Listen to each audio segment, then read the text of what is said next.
As Build Me Up Buttercup welcomes us to Mosinee High School. Hi, I'm Chris Conley, and Mosinee is getting ready for a Level 2 playoff game against Rice Lake. Kickoff's about 5 minutes away, and welcome into our Zaleski sports coverage. Tell you one thing, if you're familiar with how the high school football playoffs work, once you get past Division I, you get a much tougher opponent when you come back one Friday later, and that's certainly the case for both of these teams. Rice Lake, tonight's visitors, they put up 60 on Merrill a week ago. It was a 60-6 final score. Mosinee didn't have much trouble getting past Shawano. That was a competitive game through the first quarter. Mosinee built a lead by halftime and coasted to a comfortable 50-20 win. This is a number 2 seed, the Indians, versus a number 3 seed, the Warriors. And so far, at least in this part of the Division III bracket, the bracket has held true. The other game that's being played tonight matches the number 1 against the number 4. That's Onalaska against Medford. So the winners of this game and the winner of that game are going to pair off next Friday. So Mosinee could get a home game next Friday night. They would need a win, and they need Medford to win. That would be a rematch of Week 7 from the regular season. Rice Lake is going to be a road warrior if they have to go down to Onalaska, and everyone believes that Onalaska really is. They're the number 1 seed, and that they are a deserving number 1. Indians wear their home purple with gray pants. Rice Lake's in the white with the royal blue numerals and the gold pants. High school football tonight is brought to you by Ag Country Farm Credit Services, a farmer-owned co-op offering a wide array of custom financing and financial services, loans to leases to crop insurance, tax, and records. They have you covered. Contact Ag Country in Stevens Point to get started. The weather tonight is going to be an advantage for Mosinee. This is a team that is not bashful about throwing the football. I mean, really, they're a balanced offense, but their big chunk plays will come by getting the ball into the hands of their outside receivers. And it's not crazy cold. I mean, when you get to level 2, you get to the very end of September or the start of October, you could be playing in the 20s or 30s. And instead, we got up to near 60 today. It's going to be around 50 when we kick off and be a little bit colder tonight. But there's no wind, and this really is a comfortable evening for this time of year. Rice Lake is ground-oriented. Another thing that's interesting about these two teams is their biggest playmakers are underclassmen. Lucas Peters is the star running back for Rice Lake. He's led the team in rushing so far this season. Peters is only a sophomore. Meanwhile, the Indians, Gavin Abramsky, their quarterback, he's a junior. And one of their skill receivers, Keegan Jershely, he's a junior too.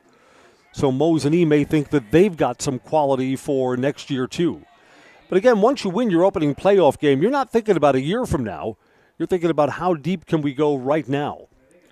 Rice Lake Warriors are on the bus for about an hour and 45 minutes to get down here. And again, Mosinee just traveled across the street.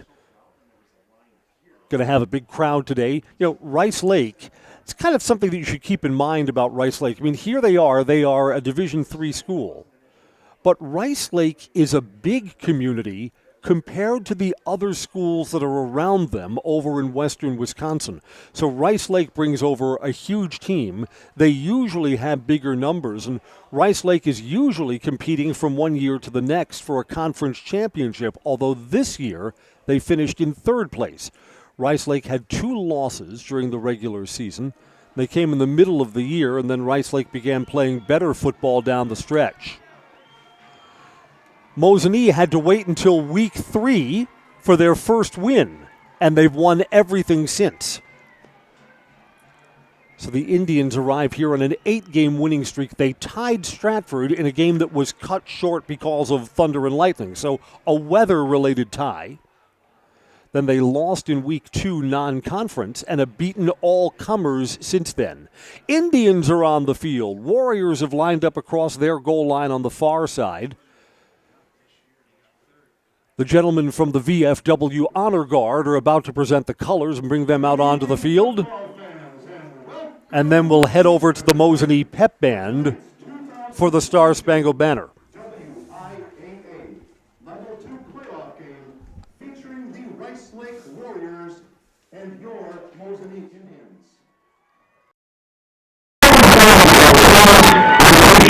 filing out to enjoy tonight's game. Concessions and restrooms are located south of the bleachers. Plenty of food options and beverages for you by the M Club. At this time, ladies and gentlemen, please rise for the presentation of our nation's colors, presented by Mosinee VFW Post 8733. Colors being brought out to the middle of the field. And then the Star-Spangled Banner as we get ready for football. Just a few minutes away from kickoff, Indians will get the ball first against the Warriors.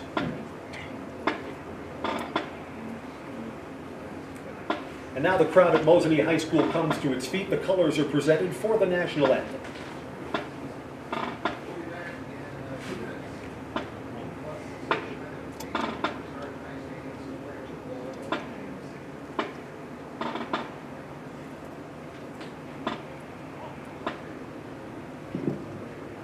Please remain standing as we honor America and those defending our freedom throughout the world with the playing of our national anthem, performed by the Mosinee Pep Band, led by Mosinee Band Director Tyler Schuster.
Student musicians, Indians will get the ball first. Wind is calm. We appreciate that. And the field's in good condition, too, here at Mosinee High School. We'll kick off our Level 2 high school football playoff game. As the colors are retired, we'll be back after this break on Zaleski Sports. Little Sprouts is now open in Rudolph with the same great childcare you know about in Auburndale. Here's Brooke Sievers to tell us about it. The community here in Rudolph has been extremely welcoming, and we're excited to serve here just like we do up in Auburndale. Part of the process is to help out the school districts and to help the children stay, their 4K children to stay close and get services right here. We serve here in Rudolph 1-year-olds up until 12-year-olds, and up in Auburndale we serve 6 weeks old until 12-year-olds. Our Auburndale pea pods, wiggleworms, busy bees, and fireflies welcome the Rudolph sweet potatoes, lovely ladybugs, and beautiful butterflies. Contact Little Sprouts Learning Garden on Facebook today. When buying or selling land, the biggest decision you make is choosing your representation. Whitetail Properties is the top real estate company for selling hunting land, recreational properties, and farms. Our nationwide network of sportsmen, farmers, and investors offers a great opportunity for you to capitalize on the true market value of your property. In central Wisconsin, Brian Roosh is your local land specialist and is ready to help you get started on all of your property needs.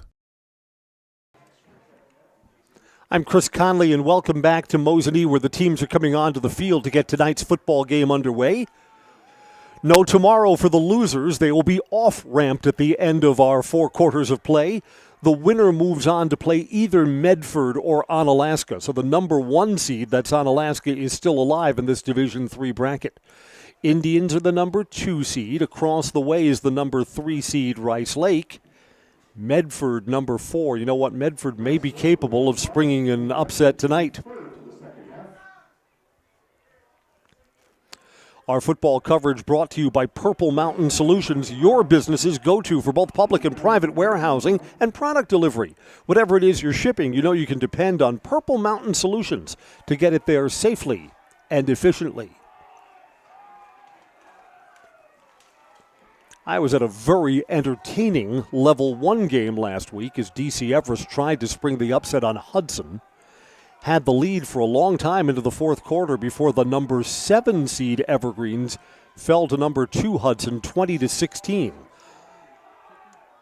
See if we can keep the exciting postseason football going tonight. Rice Lake has radio coverage but no video. So if you're a Rice Lake fan and you found our Zaleski Sports either on YouTube or through our Zaleski Sports website, welcome. Glad you're with us too.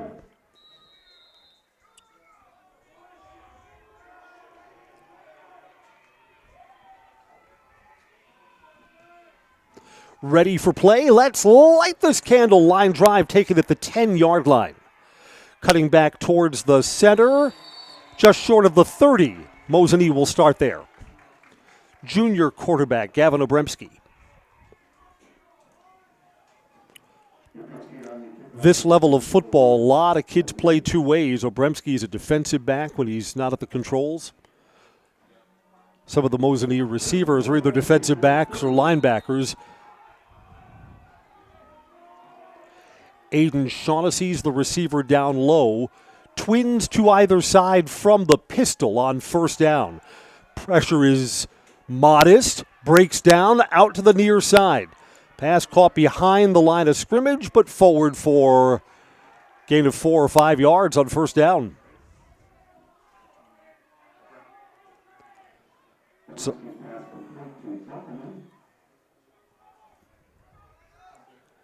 receiver had to come forward about 7 or 8 yards there for a gain of 5. Now, I'm always impressed at high school what a quarterback can go through his receiver progressions and then find either a second or third target. That wasn't the primary receiver. To the flat, got a block, got a first down. This is busted into the secondary. One man to beat, big gain. Ethan Denisha.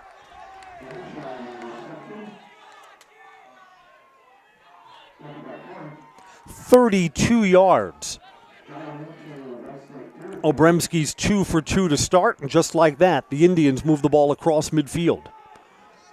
Down to the 33-yard line.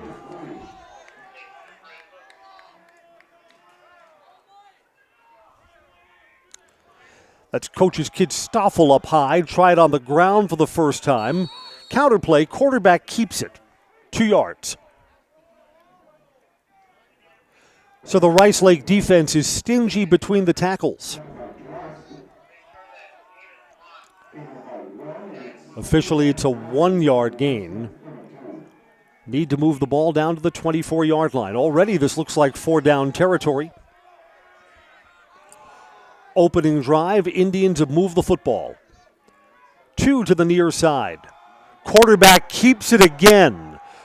Was not able to get the corner. That's too bad because if Obremski tried to stretch that out wide right away, I think he would have been faster than that linebacker that was chasing him. Instead, it's only 1 yard, 3rd and 8. You know, it's easy when we're up high to see what a player should do. I mean, we've just got a different perspective looking at it from the press box. But I think the quarterback would have gotten the edge if he made a beeline for it.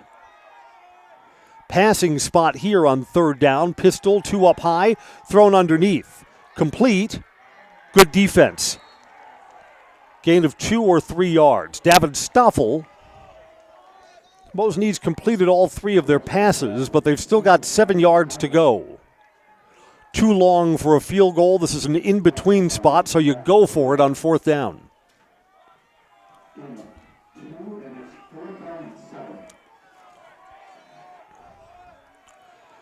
Does Rice Lake send pressure? The box is not loaded up. Got a couple of extra defensive backs here. 2 to the near side. Pressure holds up well. Thrown over the middle. Too high. Close for Keegan Jershely. Well-delivered ball and went off Jershely's hands, just unable to pull it in. So close. Rice Lake gets their first possession as Mosinee fails on 4th down. If Jershely can haul that in, the Indians are in the red zone. Instead, Rice Lake takes over. Max Nielsen, senior quarterback. Single receiver to the near side. QB's under center. Mosinee's defense, stout. Threw him back for a loss. You know, the one other Mosinee game that I did this year, their win over Medford, which gave them the conference championship. This Mosinee defense looks undersized, but they're very disciplined. Loss of half a yard. Defense doesn't give up a lot of big plays, and although they're undersized, they play good assignment football. From the eye on 2nd and 11. Second man through. First touch for the star tailback, Wyatt Harris. He's got only a yard or two. Not much between the tackles.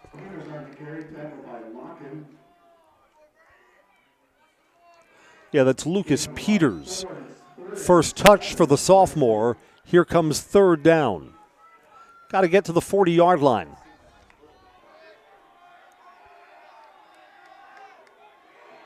Single wing. Man across the formation. Trusting the senior quarterback. He's changing the play at the line of scrimmage here. Pitch. Got blocking there. Strung out short. A gain of only 2 yards. It's a 3-and-out. Kelvin Kelski. And even though he had a blocker, again, that's that good Mosinee defense. Fought through it, made a stop. So 3 plays and only 4 yards, and the Warriors are going to have to punt.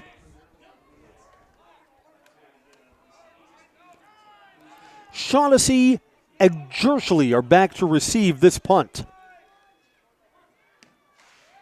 Got some air under that. Going to let it bounce, and it will take a Rice Lake roll.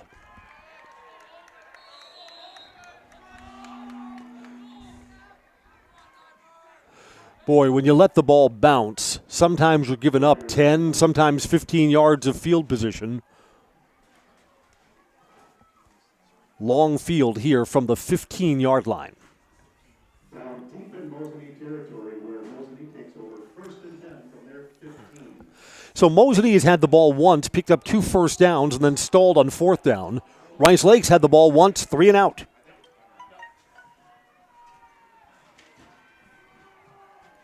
Obremski from the pistol. Calls his own number, tucks it, nothing. In fact, I don't think he got back to the line of scrimmage. -1. So both teams' defense looks stingy on the run.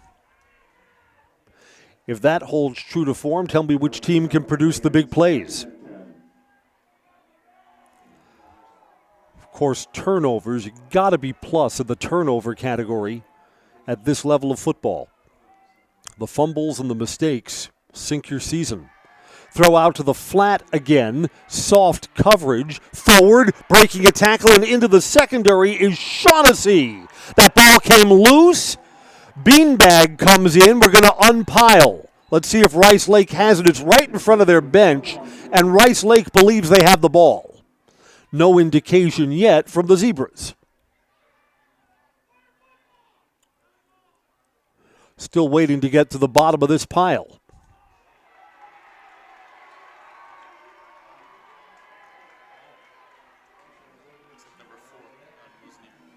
Recovered by Mosinee. Keegan Jershely at the bottom of the pile.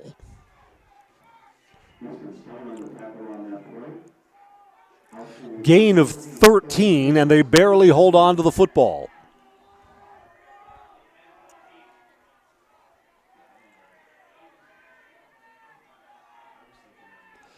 Three to the near side.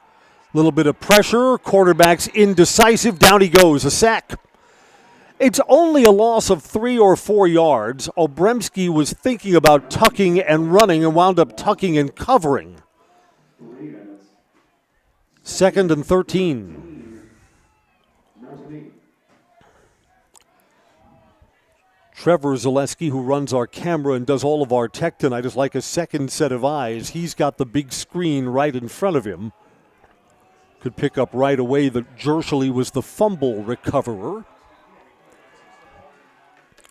Mosinee needs to get the ball out to their own 42 to keep this drive going. 2nd down on the ground. Between the tackles, there's just nothing.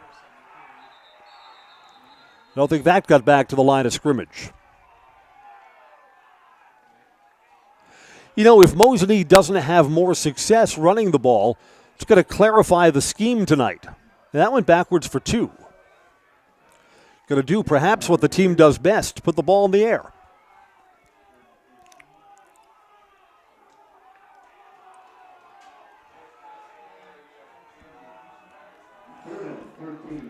Saw this formation earlier in the drive. There are 3 receivers to the near and wide side of the field. Quarterback's looking that way, pumps, pressure, now tries the far side. There are men over there. It's a gain of 1 or 2, and 4th and long, a punting situation for Mosinee. Rice Lake will get the ball back. Midway through the first quarter, there's no score.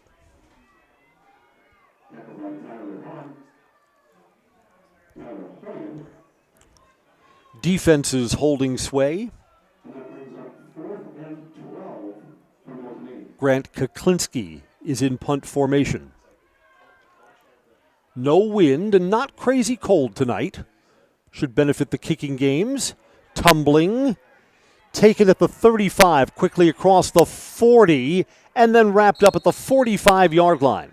Best field position for either team tonight as Rice Lake takes over for a second possession. Penalty marker down. It's about 10 yards from the spot of the punt, holding Rice Lake. So the good field position will move backwards.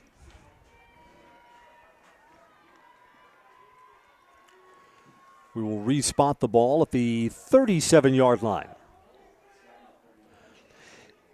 I don't know, in the early going, it kind of feels like this could be a field position type of game.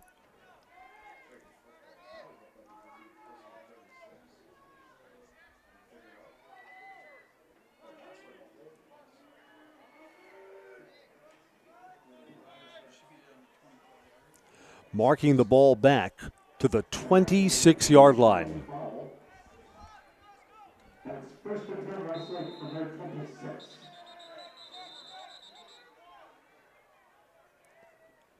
We're waiting to get the chain gang on the far side in position. You know what? This is a break because Mosinee, there's that single wing down below. He was going to be uncovered. Mosinee's now got the defense alignment that they want. First time we've seen this formation from Rice Lake. Single receivers to either side on the ground. Counter play, spinning forward. That's their best gain so far. Connor Durand for 7. Connor Durand on the carry for Rice Lake, gain of 7, and it's 2nd and 3. Again, Rice Lake wants to just grind things out on the ground. Again, single receivers to either side, under center. First man through, whole first down, busting into the secondary across midfield. Easton Stone. Stone's a big kid, 215 pounds. He's their fullback. And by the way, Rice Lake is deep at running back. And they keep the ball on the ground. A lot of people are going to get touches.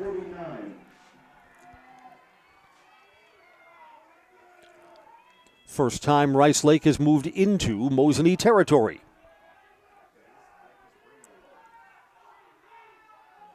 Just looking across the way, Rice Lake has almost as many fans as Mosinee does here, minus a big student section. Handoff up the middle, productive on first down. Stone again. Yeah, you know, Rice Lake first couple of touches kind of felt out this defense and now opted that they'll give the bigger fullback more touches. Stone gets 8. We'll go under 3 minutes to play in the first quarter before Rice Lake snaps it again, 2nd and short.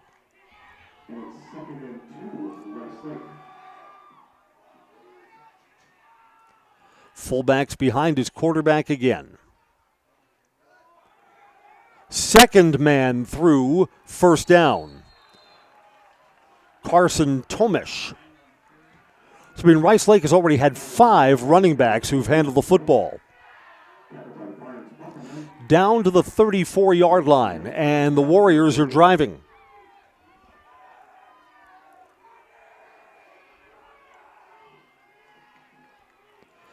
Everything on the ground, nothing through the air. This drive started back at the 26. Long count. Again, senior quarterback changing the play at the line of scrimmage. Got 5 seconds to get the play off, and he will pass. Lofting to one-on-one coverage. Intercepted. Picked off by Aiden Shaughnessy. Now, Mosinee is going to start this ball. It's going to be inside the 5-yard line, but that snuffs out the drive. Indians will take over at the 2. Maybe, they're going to spot him out a little bit further than that, maybe the 4-yard line. Shaughnessy intercepts Max Nielsen. And you know what? Rice Lake's going to want that play back. They're having such success on the ground. They move the ball some 45 yards through nothing but running plays, and then the one time they put it in the air, they turn it over. Mosinee will start from their own end zone. A handoff. Maybe got to the other side of the 5-yard line, just a yard or 2.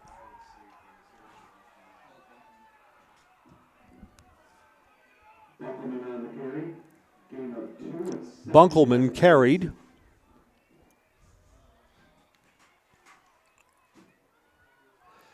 Late first quarter, no score. Well, both teams have put together one credible drive. Mosinee failed on a 4th down pass that could have brought them into the red zone, just a little too high. Rice Lake moved the ball into Mosinee territory, then turned it over on an interception. Looking to throw to one-on-one coverage. Got a step, caught, now knocked away, and it's intercepted. On the deflection, it's picked off. Remington Wagner. So the ball bounces around, and the teams trade turnovers. Not the quarterback's fault there.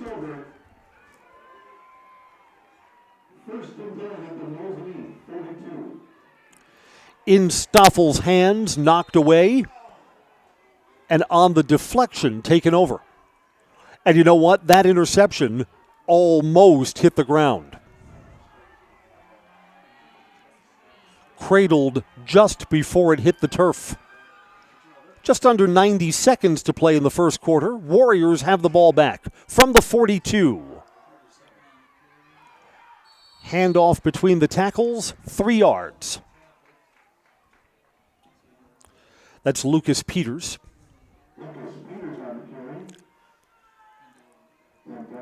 And under a minute to play in quarter number 1 before the next play is run.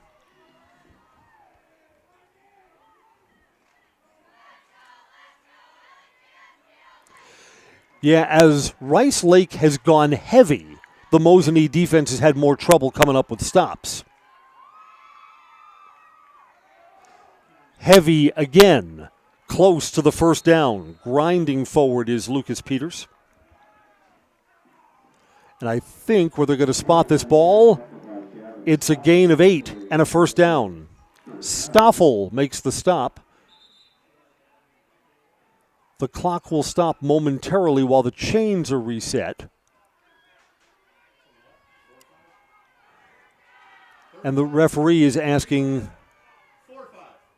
that more time be put back on the clock. As in high school football, the clock stops with each first down.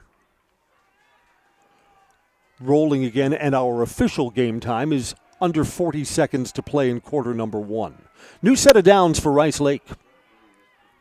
Got a man in the slot and single receivers to either side. Yeah, I think Rice Lake's happy to keep this on the ground. Busting into the secondary and to the goal line. Touchdown. Rice Lake converts on the turnover. Easton Stone from 32 yards. Late first quarter, Rice Lake has the lead.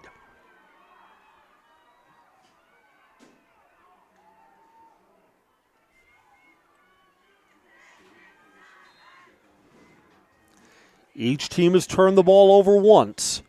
It's Rice Lake that got points off it, setting up for a 2-point try, leading 6-0. Quarterback's under center.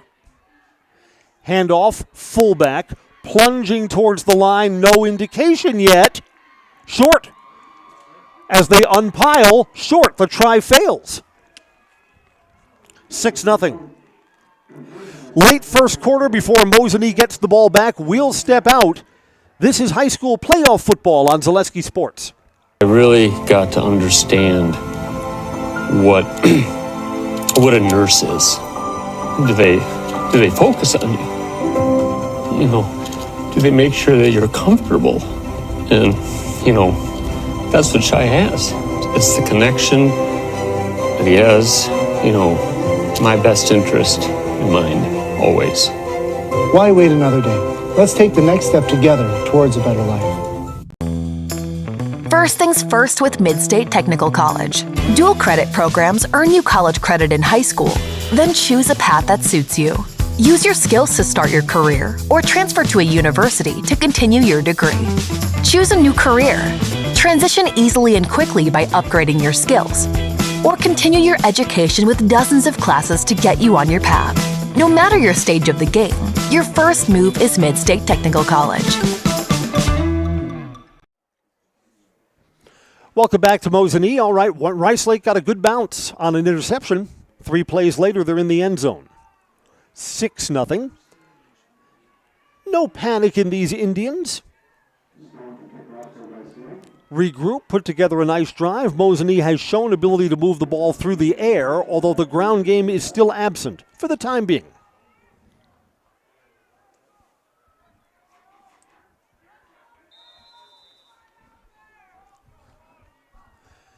And of course, after giving up a score, you always help yourself out if you can get good field position to start your next drive. Line drive kick taken from the 10. Brought out across the 20, blocking towards the center of the field, just short of the 25-yard line. 13 seconds officially left in quarter number 1. We're sponsored by Spectrum Benefit Solutions, offices located throughout central Wisconsin, your group benefits provider for health, dental, accident, and life insurance. Spectrum Benefit Solutions works with hundreds of clients of all sizes to help you attract and retain the best employees. Spectrum Benefit Solutions, find them on Facebook to get started.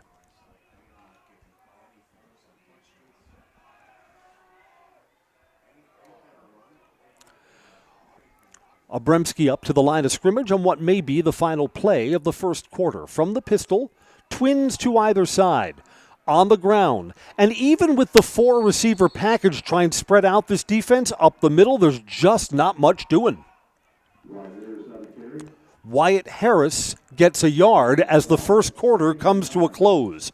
We'll change sides, 2nd and 9 for Mosinee. They trail Rice Lake 6-0. This is high school playoff football on Zaleski Sports. At the Granite Shop, we take great pride in what we do.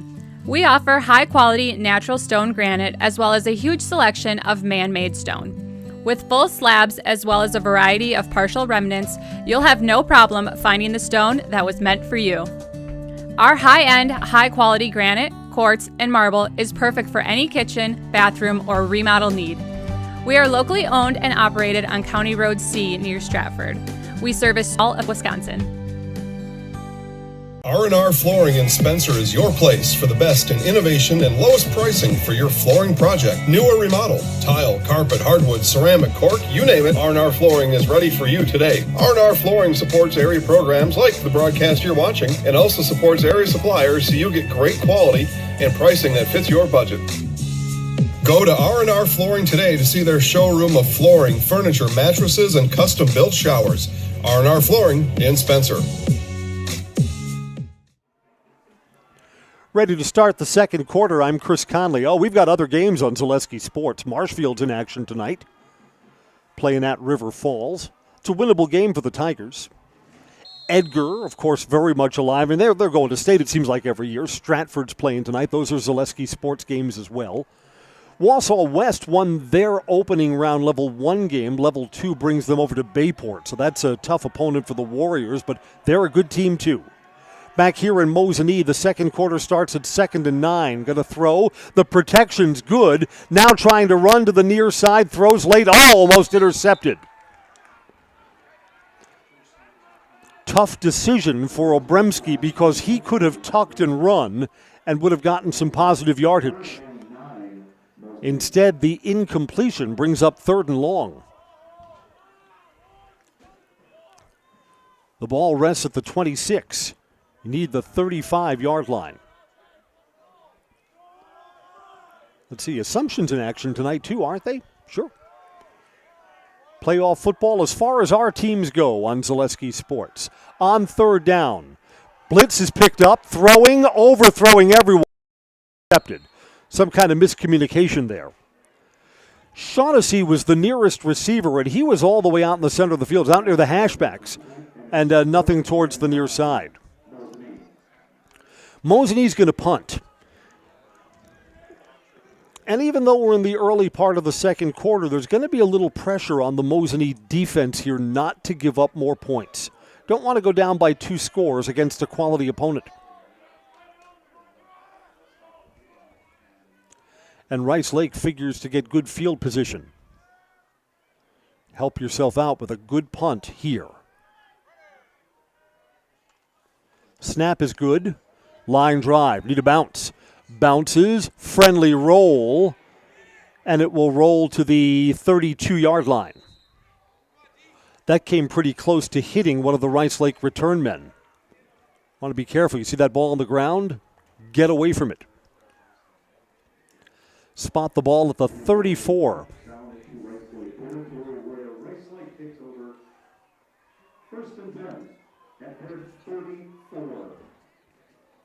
Football tonight brought to you by Whitetail Properties. Looking for a hunting or recreational property? Look at that. We're a couple of weeks away from deer season. Call Brian Resch with Whitetail Properties, 715-213-4468. Brian Resch, Whitetail Properties, 715-213-4468. 1st and 10, single receivers to either side. Keep it on the ground. Mosinee defense did a good job staying at home. Davin Stoffel's on the bottom of the pile. It's a gain of 2.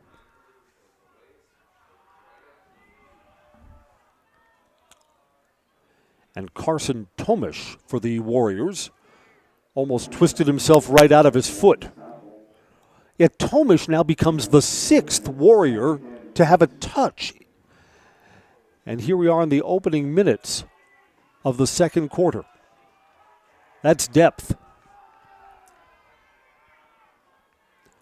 Under center again.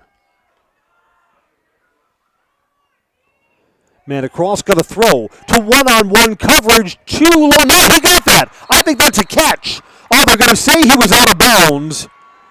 I'm not sure about that. That may be a break for the Indians. Durand caught it, and you know what? I think he had possession and that back foot. I mean, you look for where the front foot is. I get that. That's human nature. I think that back foot was down with possession. Dump. If you're looking to advance in the playoffs, any break you'll take is fine. 3rd down and 8, so is this another passing situation? Man across, gonna throw. A slant, tipped and intercepted! This is picked off by Jershely down the sidelines to the house! Both of the interceptions in this game have come off deflections. Mosinee brings that one back for a touchdown. Keegan Jershely, 6'6".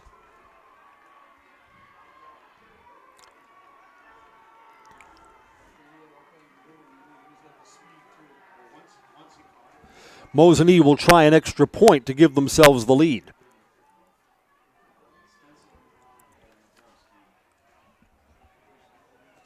Snap is good. To the uprights. Good. Just barely got over the crossbar. And our new score on an INT, pick six. 7-6 Mosinee. Back after these messages on Zaleski Sports. What Heartland Farms is a large potato and vegetable operation. Who Heartland Farms is a group of hardworking, dedicated people who have a common vision. Heartland Farms is an accumulation of individuals who came from family farm backgrounds, grew up on family farms, and now have come together as one larger team to own and manage a much larger farm enterprise.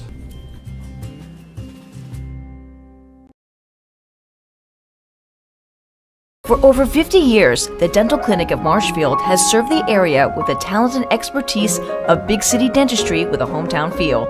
With our multi-specialty staff and board-certified periodontist, orthodontist, and pediatric dentist, Dental Clinic of Marshfield has solutions for our patients of all ages from 1 to 100. We take pride in being in-network with an array of insurance companies to meet the needs of our community and our patients. No matter what your dental need, the Dental Clinic of Marshfield will be there for you. Rice Lake finds themselves trailing for the first time this evening, and the turnovers have been huge. I think that Mosinee player was offside before that ball was kicked out of bounds. So this is blown dead. I think the player on the near side, closest to our Zaleski Sports camera, was over the line when the ball was kicked. This is kind of a break because we'll go 5 yards back. That ball was kicked out of bounds, and Rice Lake would have had even better field position. Blown dead, which is a rule difference in high school football compared to college and pros.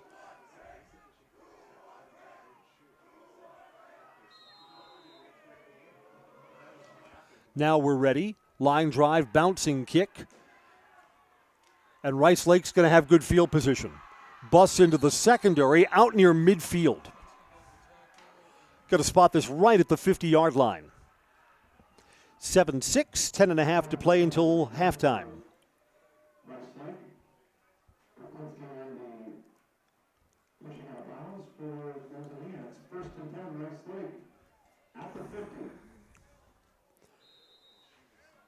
Rice Lake's touchdown was set up on a deflected interception. Mosinee's touchdown was a deflected interception that was run all the way back. 7-6. 1st and 10 Warriors. Well, maybe the passing game's going on the shelf for a while. Everybody's in. Wing tee. Second man through and into the secondary. That's a gain of 6.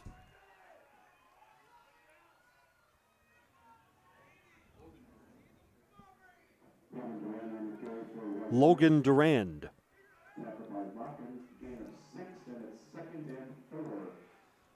If anything, just, again, this is my first time seeing Rice Lake, so what do I know about them? But Rice Lake has not been as patient. They've been very productive on the ground game, and then things have gone awry when they've tried to throw the ball. It's not their bread and butter anyway. Patience and be methodical. Pitch, trying to get the edge. There's some blocking there. Mosinee's defense did a good job fighting through the blocking, set the edge, and turned him back for a gain of just a yard. Pretty defense. Connor Duran with his second carry got only 1. And maybe no gain. 3rd and 3.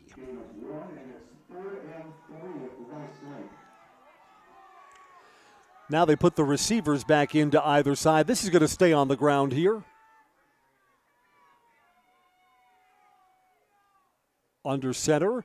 Quarterback again changing the play.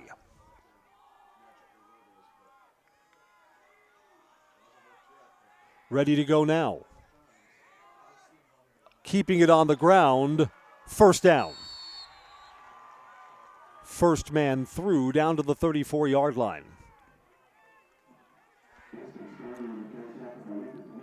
Easton Stone, he's their junior.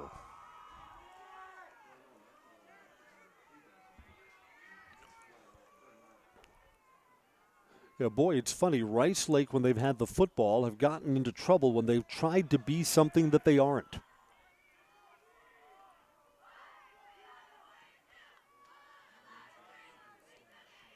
Under center, new set of downs. Pitch, and there's a lot of room. Boy, a lot of the defenders went towards that first man on the dive play, and instead they go wide. Carson Tomish. 7 yards on first down.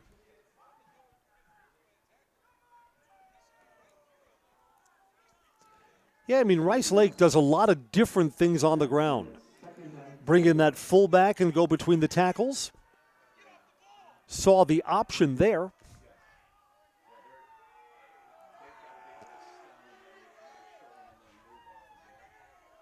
So Rice Lake gives you a lot of looks while they're running the football. Second man through on a counter play, first down. Busting into the secondary, trying to turn into the red zone inside the 10. Connor Durand.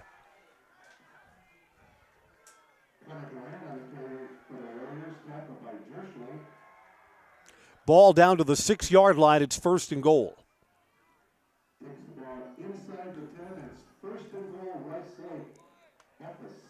7.5 until halftime. If Rice Lake scores here, we'll have had our third lead change already.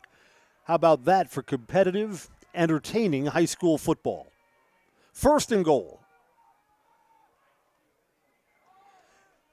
Gets a little tougher as you get closer to the goal line. This is bent back. A gain of 2 to the 4, second down. Easton Stone, Bunkelman turned him back. Yeah, the ball is spotted just outside the 5-yard line.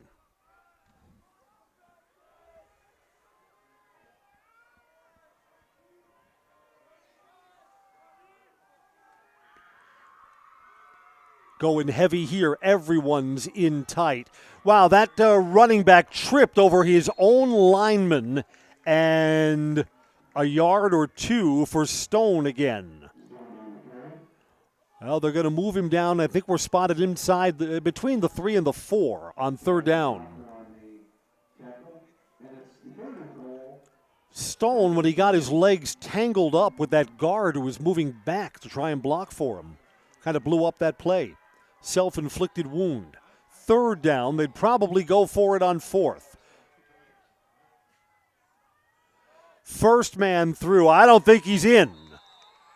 Close. Untangled. They give it to him. Touchdown from 3 yards out. Easton Stone.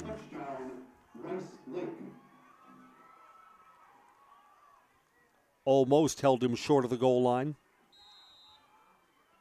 Easton Stone has his second touchdown run. Rice Lake was stopped on a 2-point conversion the last time they were in the end zone. They're going to go for 2 now. Spreading out to either side. Quarterback's under center, got his big fullback behind him. Quarterback pitches to the edge. Can he get the corner? Yes. Carson Tomish gets the 2-point conversion, 14-6. Beg your pardon, 14-7.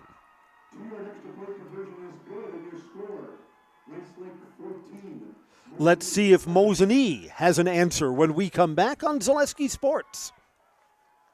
At Bauer & Fine Business Technologies in Marshfield, our company has been serving Central Wisconsin since 1955. We're still locally owned and believe strongly in supporting the communities that support us. If you're a current customer, thank you. If you're not a current customer, we'd love to work with you. Let's talk about copiers, printers, postage meters, and network services. Give us a call today at 800-288-2712 or visit our website at b-bt.com. Bauer & Fine Business Technologies. Better business together. Jenny Shaner, Realtor First Weber, has been a Central Wisconsin resident her entire life. That means she has the inside edge on knowing the landscape and what it takes to care for your real estate needs. Whether you're buying or selling, Jenny Shaner, Realtor First Weber, is your friend and neighbor, ready to help. I'm Jenny Shaner, Realtor First Weber, with experience in residential and commercial real estate. Let's work together as a team for a win in your next real estate transaction.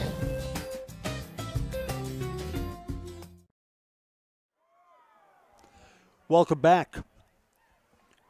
Rice Lake got a short field. They brought the ball all the way back to the 50-yard line. 8-play drive puts them into the end zone, and the Warriors retake the lead 14-7. I'm Chris Conley.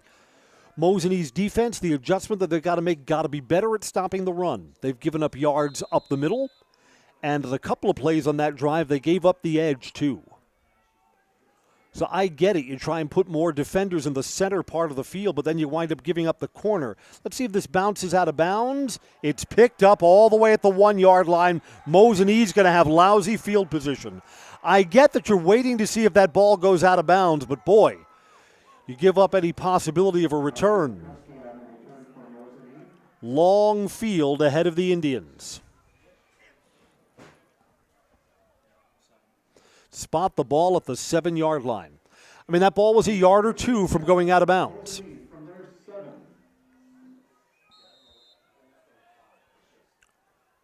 But I think you've got to play that straight because look at where you're stuck here.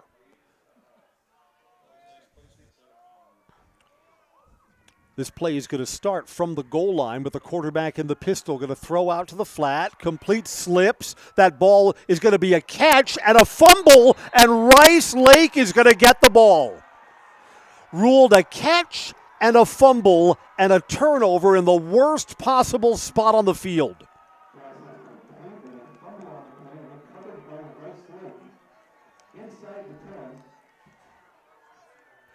And I think that's the right call. I think the receiver had that ball and gathered it in, a catch, and then a fumble. First and goal, Rice Lake from the 4. The worst possible spot for that to happen. Rice Lake, first and goal. The ball's inside the 5-yard line. Singles to either side, and the Mosinee defense comes right back. Got to try and strip the ball here. Got to try and get it back. Counter play to the goal line, short.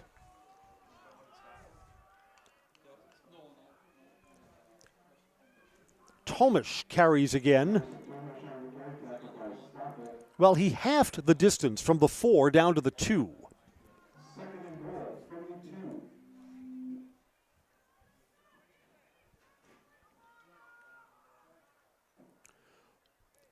Yeah, Rice Lake must feel like they're playing with house money.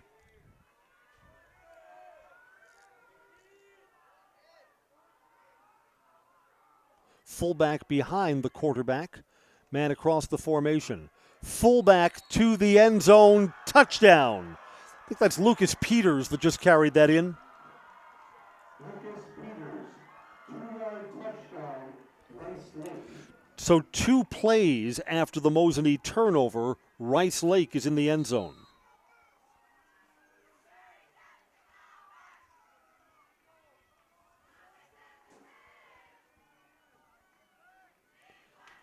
Rice Lake's got 3 touchdowns. 2 of them come off of turnovers.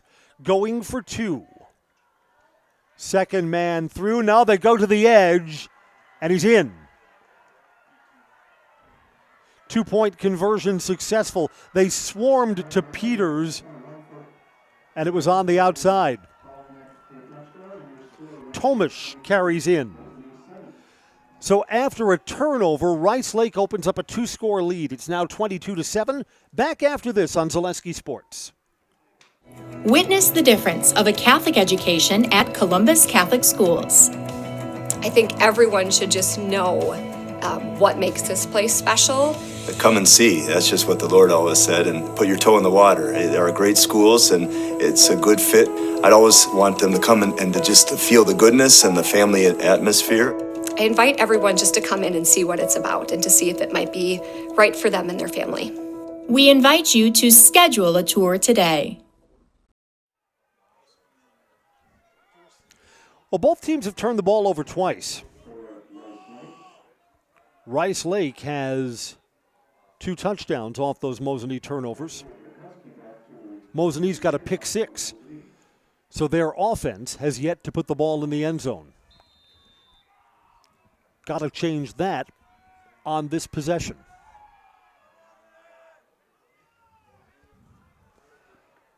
Returnable, bobbled, Can't make another mistake here. There's a hole, a seam, and out to the 30-yard line. Yurovsky. Elliot Yurovsky's a sophomore. You know, I think if he cut that closer to the sideline instead of back towards the middle of the field, probably more yardage to be had. 70 yards of real estate ahead of Mosinee here on first down.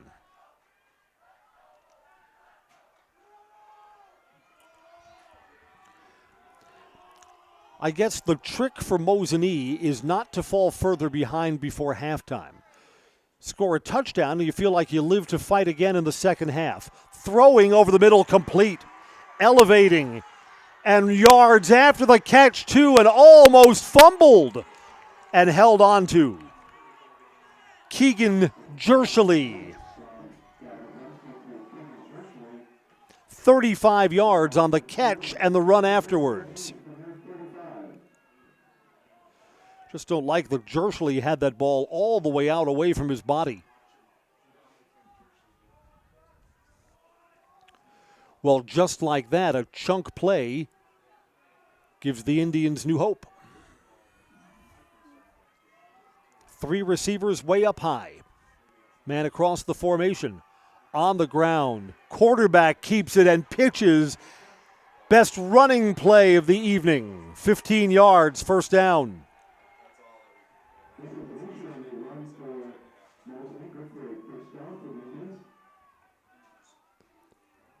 Is it Wyatt Harris carrying? First down. Time's not a factor, and Mosinee's got all of their timeouts.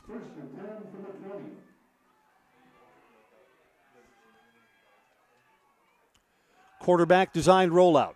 Pressure's good looking back across the field. Eludes the rush, and there's room on that far side. Out of bounds for a productive gain, 7 or 8 yards for Obremski.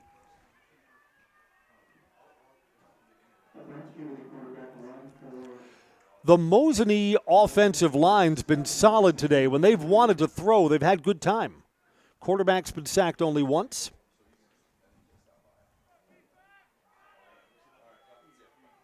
Out of bounds to stop the clock at 4:13.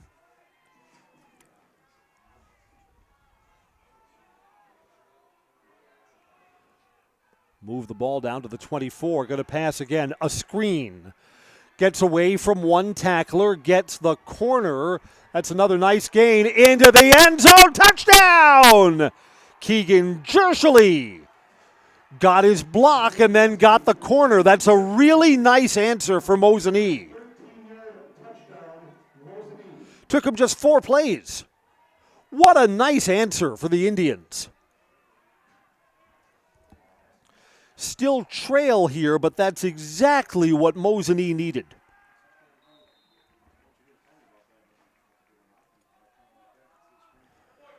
"26-yard touchdown run. Noah Stencil to try the extra point, and it is good. 22-14. Mozinee's defense will try and get a stop when we come back. High school football on Zaleski Sports. At Nicolay Bank, we believe that our hometown communities are the backbone of what makes Wisconsin special. From Crivets to Manitowoc and Algoma to Grand Chute, you see a thriving community with Nicolay Bank working as a partner, acting not as a corporation, but a community. When we serve together with local entrepreneurs and leaders, great things happen. That is our guiding principle. A strong and successful hometown means a strong and successful Wisconsin. We are proud to be a part of that. Nicolay Bank. Real people, real conversations.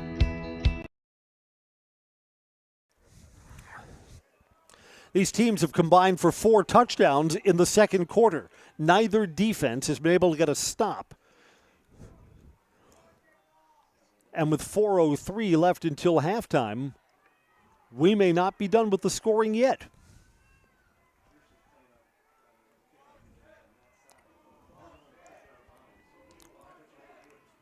Keegan Jershely's accounted for both the Mosinee touchdowns, a pick 6 on defense, and that screen pass for a touchdown on offense.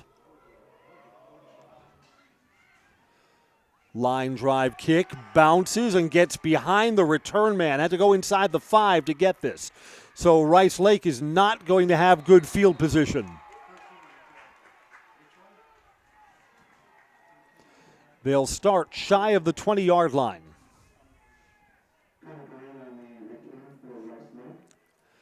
So that gives the defense a little more room to defend. We're sponsored by Heartland Farms, a fifth-generation potato and vegetable farm, producing many varieties of chipping potatoes, currently farming 27,000 irrigated acres and growing the cream of the crop in the potato farming business. Learn more at heartland.farm. That's heartland.farm. Chris Conley, glad to be back at Mosinee. What is back to a one-score game. Rice Lake leads by 8. They have the ball.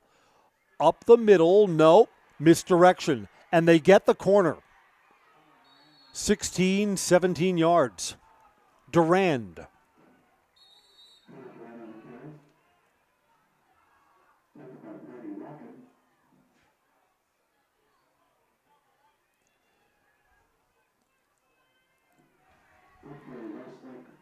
Moves the ball all the way out to the 36-yard line.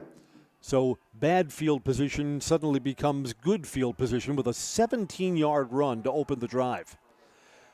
Yeah, Mosinee has given up the corner too often. When Rice Lake has wanted the edge, more often than not, they've gotten it. Second man, counter through, and this is a gain of 8 yards. Mosinee really needs halftime. Give the defense a chance to regroup. Connor Durand on the carry. Ball's just shy of the 45-yard line. And with Rice Lake getting it on the ground in chunks, the clock's not really a factor for them either. A lot of time and a full pocket full of 3 timeouts. Single wing, everyone's in tight.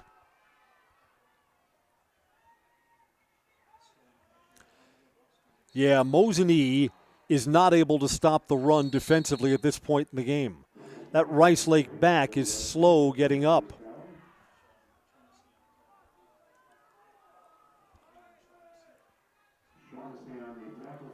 That's Buckmaster, Christian Buckmaster, who was a little slow getting off the field. Makes it over to the sidelines. New set of downs into Mosinee territory. Fake the pitch, got a throw. Underneath, complete. This is Rice Lake's first completion. Lucas Peters, normally used as a running back. Down to the 29-yard line.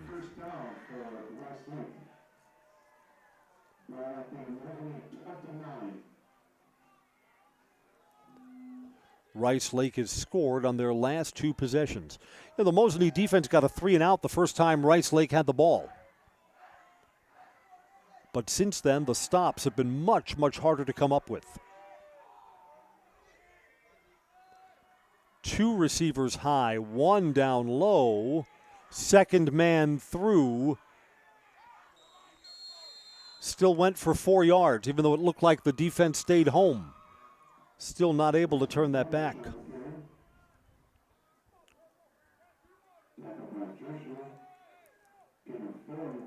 Domish carried for 4.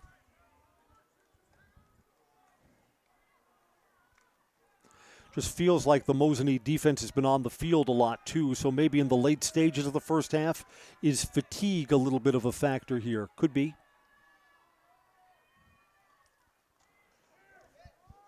Wow, thought that it was going to go to the fullback. Quarterback tucked it and it's swallowed up. First stop for a loss in forever. Max Nielsen is thrown backwards, -4. Boy, that was the play that Mosinee's D needed. Brings up 3rd and 9. 4 down territory here. Man in the slot and receivers to either side. Long count, got a throw. Roll out, sending pressure. Caught. And beyond the sticks. First down. That's a very well-run pattern. Receiver knew where he had to get. Logan Durand knew that he could not turn towards the sideline till he had first down yardage, and he's got it. into the red zone to the 17-yard line.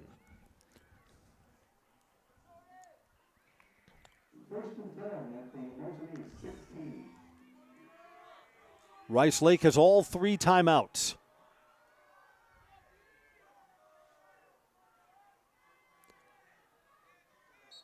Got a whistle here. Boy, flags have been rare in this game. False start, I think. Rice Lake is going back 5 yards.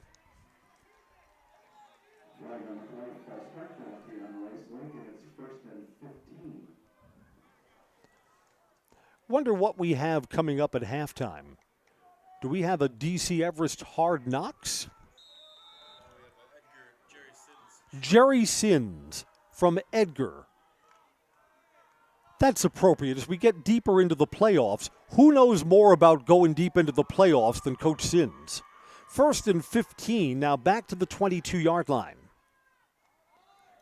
Handoff, fullback gets the penalty yardage back and more. Lucas Peters. Peters gains 9. Up-tempo here, right back up to the line of scrimmage. About a minute left in the first half.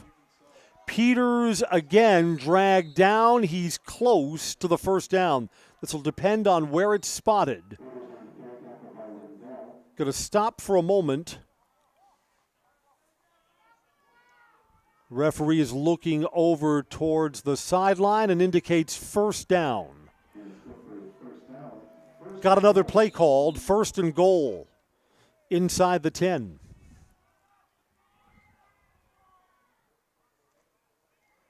Counter play in the backfield. Good defensive stop. Ethan Thompson. That's a 7th kid that's carried the ball.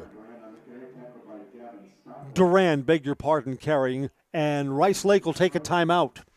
44 seconds left. It'll be 2nd and goal from the 8. We'll take a timeout too on Zaleski Sports. You know better when you see it.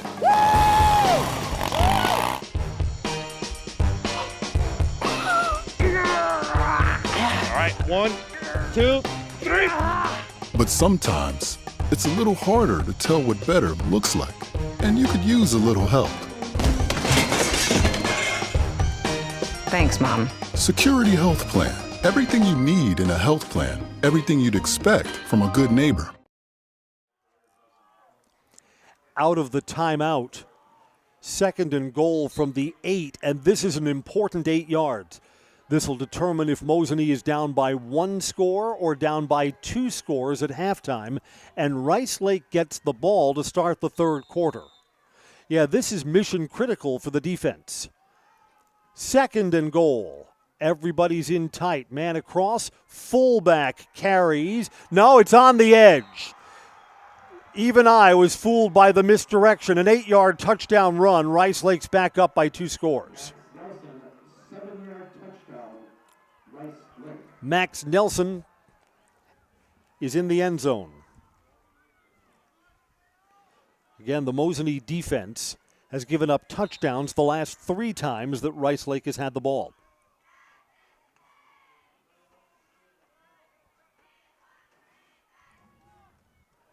Going to go for 2 again.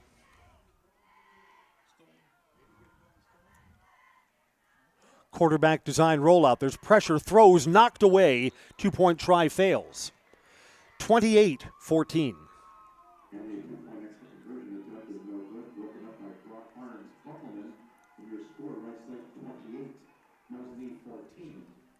That was Barnes Bunkelman, the senior, who swatted that throw into the end zone down on the 2-point try. You know, because Mosinee has shown the ability to throw the ball down the field, I'm not sure you just run out the final 40 seconds of the half.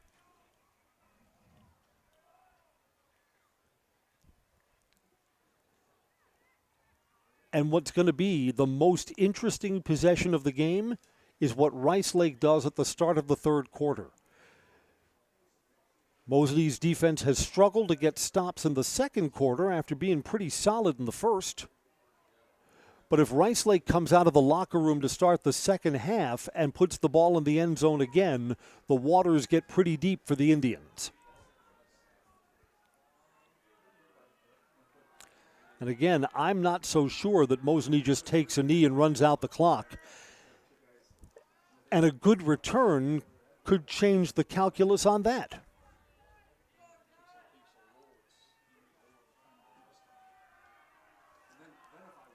Yeah, I mean, what if you run the ball out to the 35 or 40-yard line? I'd be taking some shots down the field. You have 30 or so seconds and your timeouts. This ball is kicked to the far side, and it goes out of bounds. So Mosinee will get that good field position. Going to start at the 35-yard line.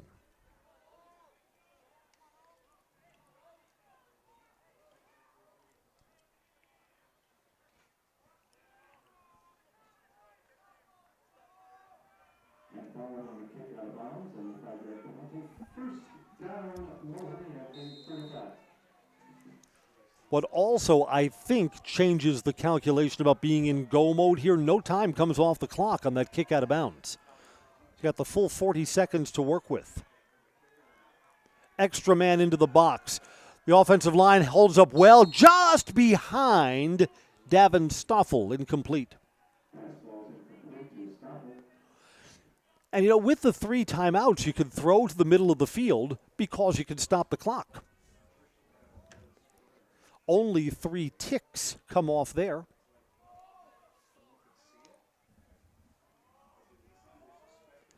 (28-14).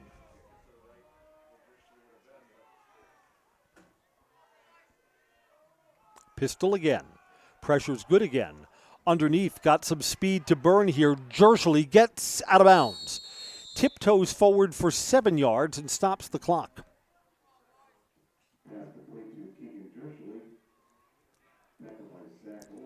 Even though it's a short gain late in the half, I don't mind the call again. I mean, Jershely's one of the fastest guys on the outside.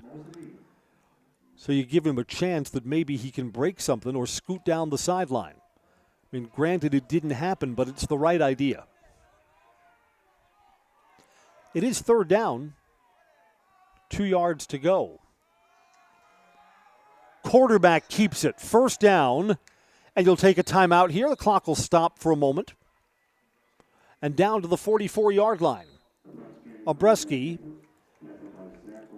And there's Mosinee taking that timeout.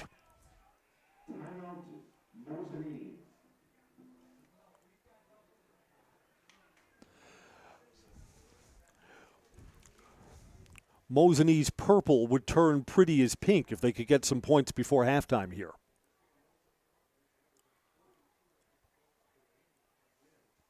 And you bet we saw it correctly that you don't just want to take a knee when you're down by 2, when your defense has been having trouble getting stops, down by 2 scores. We've said this before about high school football games. It's not unheard of for teams to come back from being 2 scores down. But when a team goes down by 3 scores, those comebacks just never seem to happen. New set of downs for the Indians. Move the ball from their own 35 now to the Rice Lake 44. From the pistol. Got a throw. Protection's good. Rolls out. The play's taking a lot of time, though. Got to try and cut back towards the center of the field. Run, throw, incomplete. Looking for Keegan Jershely. Led him too far, and a lot of time came off the clock while Obremski was scrambling. 10 seconds.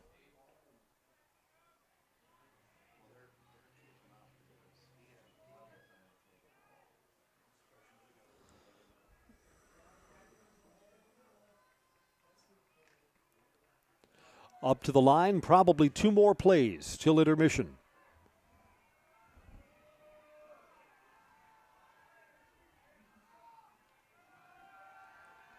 Blitz coming, screen, right call, but that's an outstanding defensive play, incomplete. Not a catch and a fumble, incomplete. Bunkelman never secured the ball.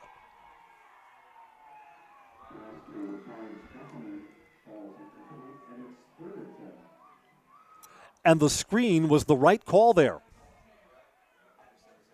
One of the few times that Rice Lake is blitzed.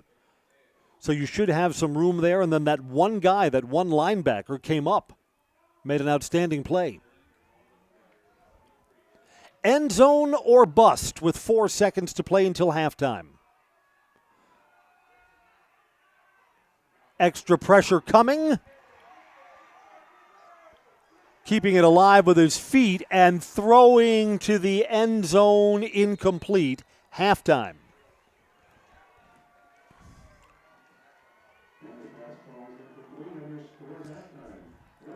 (28-14), Rice Lake is in control. And the question for halftime is, can the Mosinee defense get some stops and allow their offense to get back into this? Rice Lake by 2 touchdowns. Jerry Sins, our Edgar head football coach, our halftime guest on Zaleski Sports. Hey gang, Jason Zaleski here. We made it. It is halftime, and what a first half it's been. Second half action will be coming up soon. We had an exciting Thursday night of volleyball all across the area. Teams that won are now 1 game from a state tournament appearance in 2022. And we will have 2 of those such sectional final games live on Zaleski Sports on Saturday. To view those games, you just go to ZaleskiSports.com, and those game links are right on the front page, or ZaleskiSports.com, click weekly schedule, and launch from there. YouTube viewers, you're watching on a YouTube big screen. You got your smart TV, which is a great option, great idea. Just search the game you're looking for. So for example, last night, Edgar Auburndale, you just click into YouTube, Edgar Auburndale volleyball. Game will launch right there for it. It's really easy to do. So anyway, we had a few good games last night. Actually, they were all great games, and highlights of those games are on Facebook now. But listen, it's halftime. We got your attention. Let's show you volleyball highlights from last night. Ellenbecker serves it up and aces it. 2-1 Athens. Selena Ellenbecker, a senior, coming in and getting the job done for the Blue Jays. And through the fingertips of Sophia Coker, and an ace for Autumn Moon, an all-conference player in her junior season. Runs or those little points, the miscommunication between Dillman and Moon, that missed it pass that typically makes a difference at this level. There's Autumn Moon in the back row. Glaza sets up. Anna Schooley swings. Blocked to the net. Played back by Autumn Moon. Ava Schill, free ball here for the Blue Jays. This is problematic. Cannot bump it back against this team. And Glaza! Glaza with a great save. Autumn Moon, Ava Schill, free ball again here. Sets it up for Harwig in the middle and dug out by Autumn Moon. Once again, a great save by Moon. Malia Colo back row. Dug out by Epping in the middle far side. And that was going to be over the top, played up again by the Blue Jays. Near side, back row for Autumn Moon. Good rally here. What a fantastic rally. This is fun, Steve. Autumn Moon to the back row. Hartwig sets up again, near side, and through the block and down. Addison Levitka with the points. Sets up, Giselle, right hand. Plays it off the ceiling. Over to Malia Colo. She swings and misses out. And a first set domination by the Athens Blue Jays, 25-12. Show calls for it. Malia Colo punches it over. Opportunity here for the Blue Jays. And blocked and down. Diethelm. Oh my goodness. They're going to call Assumption in the net. And Athens will take set 2, 25-17. Dug out in the back row by Coker, Hartwig, and Levitka. Why not? And that one dug out by Colo. Schill in the middle for Anna Schooley. Tipped at the net and down. Point Royals 20, serving 22. Dug out by Dillman. Schooley down, and Royals stay alive for one more. Schooley sends over, dug out. Levitka. Coker down! And Sydney Coker pushes the Athens Blue Jays into a sectional final on Saturday night. A clean sweep of the Assumption Royals here tonight. 25-12, 25-17, and 25-21. This is our last chance to play on our home court this year, no matter what, win or lose, and we decided it was time to go out on top. So, I mean, seeing the crowd fill the stands was amazing, and just feeling that energy The girls had energy, but the crowd fed into it too, so it was a nice win. We're ready to make the trip. We said no matter where we need to go as how our team can play, and with our energy and with positive attitudes and ready to work hard and ready to keep digging. It was great. It was great that we got to play here one last time in front of them and to show our fans what we're really about. And then maybe they'll come for us Saturday too. Well, we got to stay confident, got to play our game like we did tonight and keep doing us. If we do us, it should be our game. Thank you for watching the Zaleski Sports Highlight House, sponsored by Mid-State Technical College. First things first with Mid-State Technical College. Dual credit programs earn you college credit in high school. Use your skills to start your career or transfer to a university to continue your degree. Your first move is Mid-State Technical College. You are watching the Zaleski Sports Highlight House. I'm Addison LaVicka, and I'm in the house. In Toronto, it was the defending state runners-up, the Wabeno Leona Rebels, matching up with the Lena Wildcats in a Division IV sectional semifinal. In the first set, after some back and forth, the Rebels would slowly pull away with accurate hitting on the front line, top-tier serving, and all-around consistent play to take the opening set 25-17, punctuated by this kill. In the second, the Rebels really started to show their dominance, starting the set 8-0 and controlling the net front with great hitting, and this ace from junior Mallory Krause would lock things down. They would win 25-11, setting up a potential sweep. In the third, there was no letting up. The Rebels led 9-1, 18-3, and 23-4 before we got to match point. And on that point, it was this kill from sophomore Ellie Albright that would end things and send the Rebels to their fourth straight sectional final. Let's just kind of break this one down. It's a three-set dominating performance in a sectional semifinal has to feel pretty good. Oh yeah, it feels great. And going forward, what have you seen from this match tonight that makes you guys ready to make another run towards state for the fourth consecutive year of a sectional final? Well, just being consistent and having good team chemistry, and just to keep attacking at the net, blocking, just being fundamentally sound. That's what gets you to win championships and gets you to that final stage that you want to be on. And you guys had a little bit of a lull mid-season, but you've seemed to really found your stride now. And the first two playoff matches go to 5, but this one seemed to be a little bit easier for you guys, a little more comfortable. Yeah, we were kind of up and down in the beginning of the season, but we had some big shoes to fill and just needed to find our stride with those holes and needed to be able to gel. When you're adding in a freshman and another younger athlete, it takes a little bit of time, and it really just started to click the last 3 weeks for us, so we're pretty happy about that. Let's break down this one. 3 sets in control, and you guys are now on your way to your fourth consecutive sectional final. It's actually unbelievable. I mean, we started off rocky in the beginning, but now we are pulling it together, and I think it's going to be a great year. What does it mean to you to know that you guys can handle a sectional semifinal like this and know that you're now one game away from back-to-back state appearances? It means the absolute world to me. I mean, the team has backed me up through everything, and our passes have gotten a lot better, which makes our sets a lot better, and our hits just didn't go down. Thank you for watching the Zaleski Sports Highlight House, sponsored by Fleet Farm. Schedule an appointment at the Fleet Farm Auto Service Center today. Their professionals handle tire installation and rotation, oil changes, filter, battery replacements, and more. Get everything you need at one stop. Get it all at Fleet Farm. You are watching the Zaleski Sports Highlight House. I'm Allie Albright, and I'm in the house. Check out the hook, yeah, check this out. It's got you moving, I knew it without a doubt. Kimberly Lundgren. I sure thought I called her Kimmy at basketball. Maybe not. Different roster, perhaps. Here's Specht, handled in the back row by the Wildcats. Tip and miscommunication for the Eagles. And we're back to a 1-point discrepancy, 22-23. Eagles, though, Dan, a side out from set point. Delkey serve, received by Baltus. And down kill. Big time kill there from Ashlyn Grimm. And we are at set point, or north until you got here. Here's Weiler on set point. Serve is received. Borkert from the back row. He goes with a chance to put it away. Tip. Handle. Sent back. Lundgren will send to the front. Second comes over. We get a little squirrely, and the Eagles will win it. The Eagles take set 1, 25-22. Wildcats scramble, good communication. Here come the Eagles. Ertl kill. That's our best hit of the night. Josephine Ertl. Ertl kill. Another big kill from Josephine Ertl. Imhoff on set point. Outside it comes to Ertl, and that went out.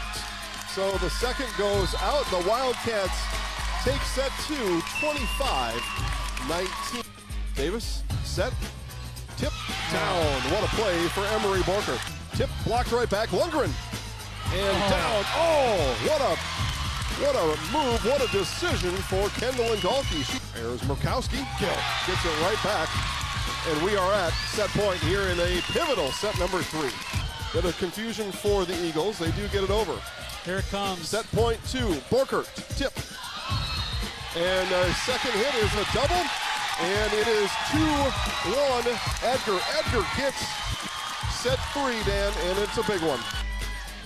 Big hammer from Weiler. Auburndale's got 2 big hitters.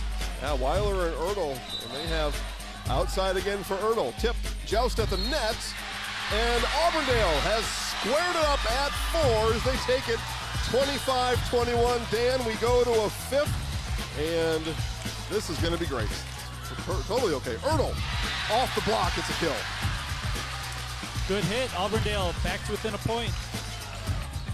Middle hit, set right back, and a block for Borker. Wildcats starting to roll, Dan. Davis will serve match point. Here it is. Davis on the serve. And that's a 4th hit. And the Wildcats advance. They are 1 game from state. Whew.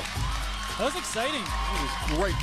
Well, she changed up her rotation, and she changed up who her first server was, and she hadn't done that all season.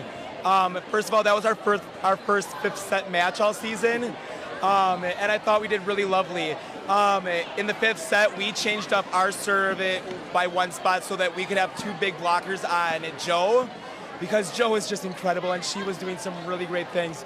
And Kendall and Reagan really showed up and really did a nice job. So it was just, it was heart, it was grit. Kudos to Kate, kudos to Auburndale. But I'm so proud of them. I'm so proud to share a conference with them. So my job on the court as like a senior is obviously I'm kind of a setter, so I tell my hitters like what's open. You need to hit this spot, try to hit this spot, everything. And in those big moments, honestly, just trying to pull through, trying to set that block up. Like the end of those last 5 points were huge because I have Reagan right next to me, who's a big wall, and like if I can just set her up against that big outside and I can set a pin up for her, the ball's just going straight down. Thank you for watching the Zaleski Sports Highlight House, sponsored by North Central Technical College. Did you know you can start your 4-year degree locally and still get the same college experience closer to home? Find out more at ntc.edu today. You are watching the Zaleski Sports Highlight House. I'm Kendall and Dalkey, and I'm in the house. Again, sectional finals are on Saturday, and it is Athens against Wabeno Leona from O'Connell Falls. Now, you don't want to make the drive to O'Connell Falls. That's a long ways away, depending on where you are. A long ways away from central Wisconsin, a long ways away from where I'm sitting right now. We'll have it live for you at ZaleskiSports.com. And then we've got Edgar and Wittenberg Burnham with the Wildcats and the Chargers.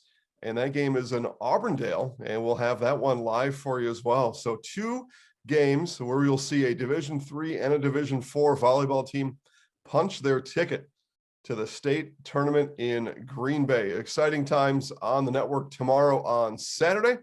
But coming up next, second half action on Zaleski Sports.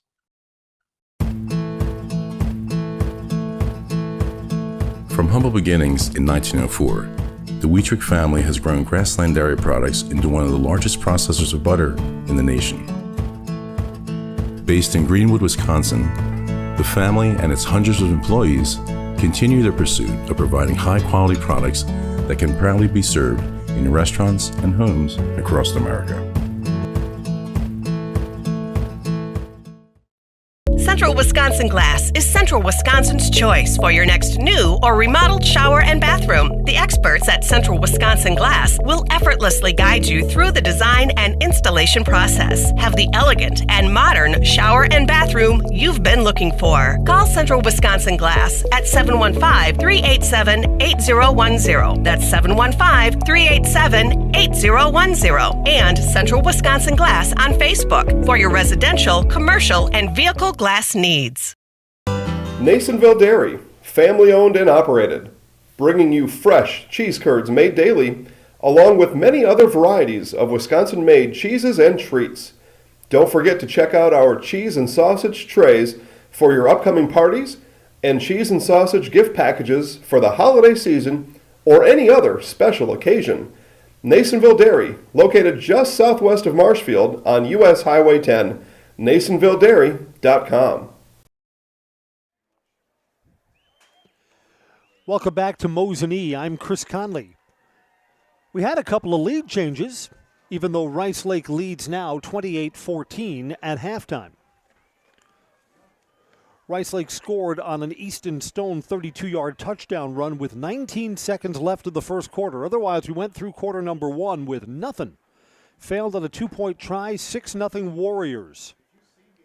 Rice Lake would score on its next 3 touches in the second quarter. But first, Mosinee would take a lead. Keegan Jersley with an interception brought back for a touchdown, made it 7-6. Easton Stone would score, making it 14-7. One of the moments in the first half is that Mosinee fumbled the ball on a catch and then a drop all the way back in their own end at the 8-yard line.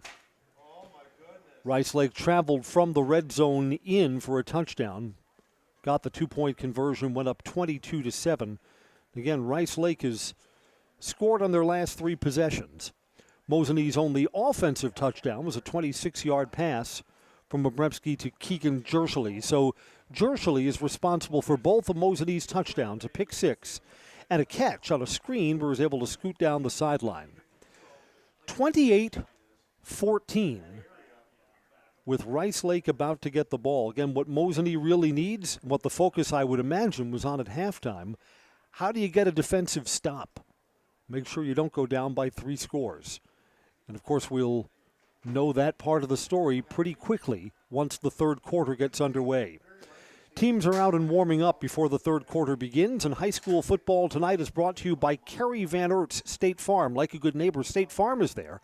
And like a good neighbor, Kerry Van Ert State Farm is there for you in Wisconsin Rapids. Get a free quote for auto, homeowners, renters, business, life, short-term income protection, long-term income protection, and banking products. Like a good neighbor, State Farm is there, and like a good neighbor, Kerry Van Ert State Farm is there for you in Wisconsin Rapids. Find Kerry, K-A-R-I, Van Ert State Farm on Facebook to get started. The other half of this Division III bracket is Onalaska against Medford. Halftime score there, Onalaska 35. Medford 6. So if that score holds true, whoever wins this game would be traveling. It'd be a road game. Mosinee could only play at home next Friday if they pull out a win tonight and if Medford has a big comeback in that Onalaska game. Boy, Rice Lake's ready to go. They're sending their return team already onto the field.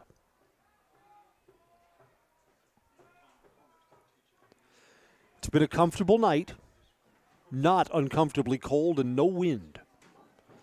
This field has been in good condition, too, when you consider how much football has been played here.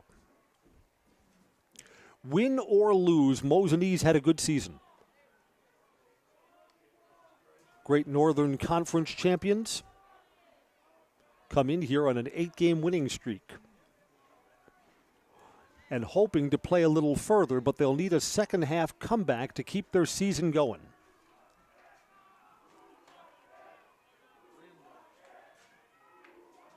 Again, Rice Lake has traveled very well for this road game.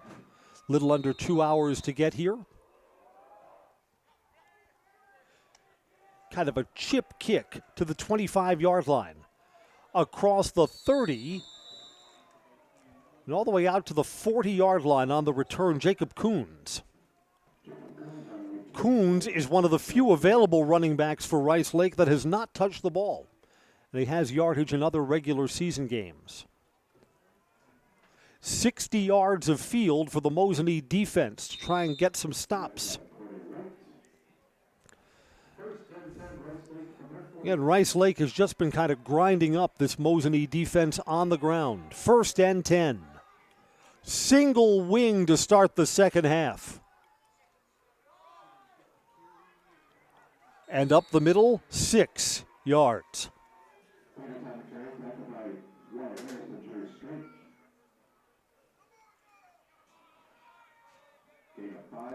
Yeah, Rice Lake has just been winning the line of scrimmage. Again, Rice Lake's been getting the edge more often than not, too. Again, everyone's in tight. Fullback carries, 1st down. Lucas Peters quickly into Mosinee territory, and this Rice Lake offense looks like it's picking up right where they left off. You know, Rice Lake's approach is similar to Medford's approach. Just Rice Lake is getting better line play. Back on the night that Mosinee would claim its conference championship, I mean, Medford wanted to run the ball. Mosinee stopped them. Just the stops have been harder to come by this evening. Fullback carries again. 3 yards on 1st down. Lucas Peters.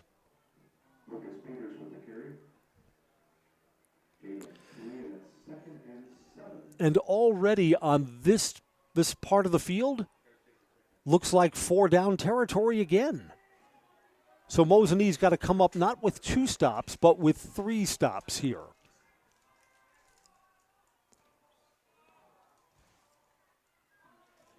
Peters again finds that seam, 1st down. Peters gains 8 and moves the chains.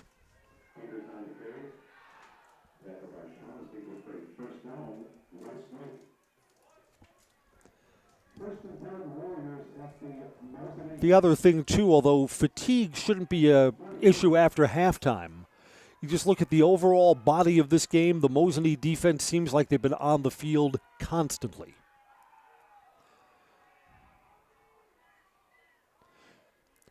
Peters again. It's just a big load to bring down. I think Peters, as you get into the later stages of the game, carries the ball more. Gets 5. 2nd and 5.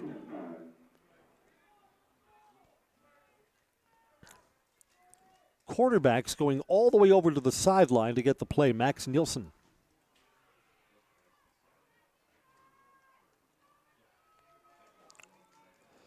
This is taking a little bit of time. They're going to have to come up to the huddle right away. Play clock is down to 10.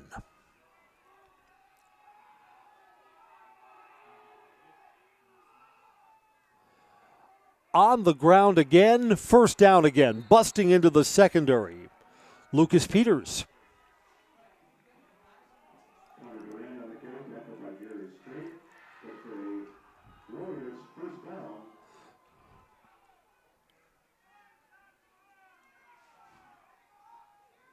Moves the ball inside the 20 down to the 16. 1st and 10 Rice Lake at the Mosinee 16-yard line.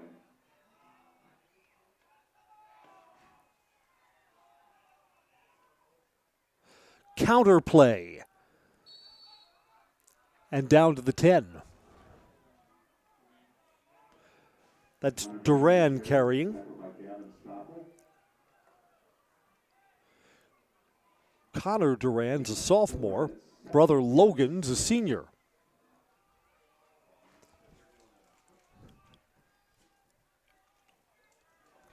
Everything on the ground for this drive.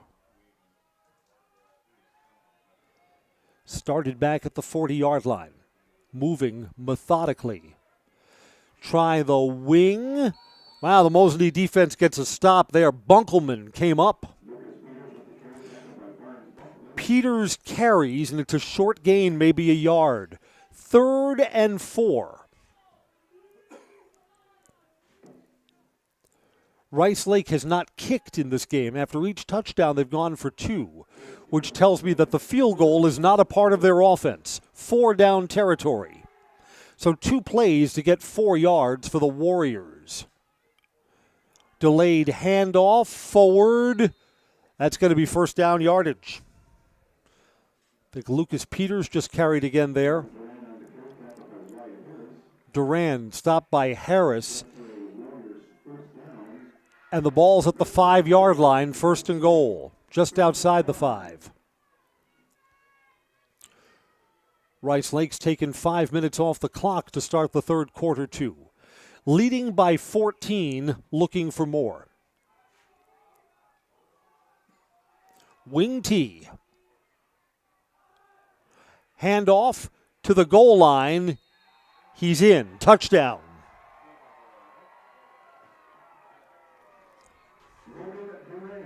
Logan Durand from 5 yards out, and there is the 3-score lead that Mosinee really couldn't afford to give up.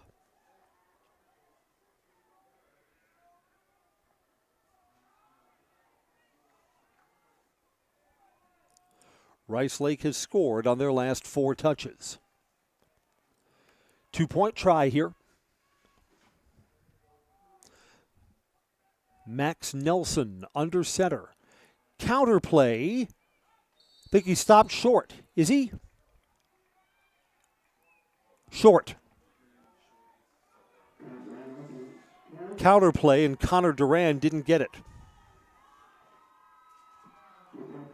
34-14. Mosinee will get the ball for the first time in the second half when we come back on Zaleski Sports. I had an employee at once ask me to prioritize family, faith, and business, and I put them in that order in particular. For each one of our employees, it's family first. You do what is best for you and your family. Then the rest of it will take care of itself. It's about making sure you make the best decisions for you and your family.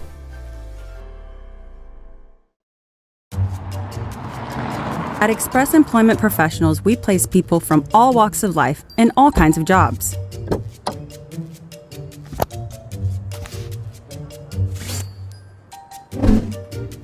Hi, welcome to Express. Please sign in and have a seat. Great, thanks. Great, thanks. Great, thanks. Great, thanks.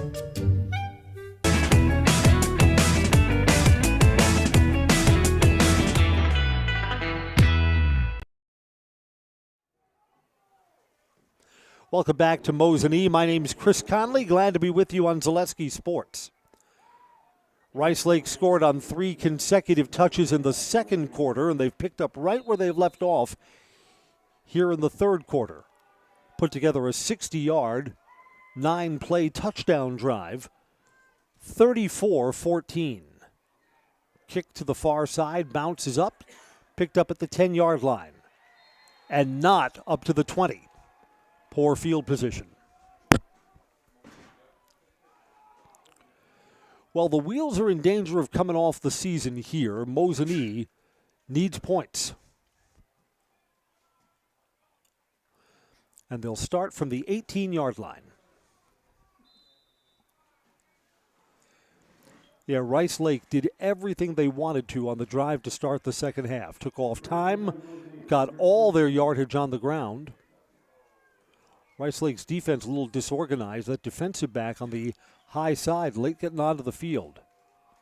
Handoff, and the ground game hasn't been productive at all today. A yard or two.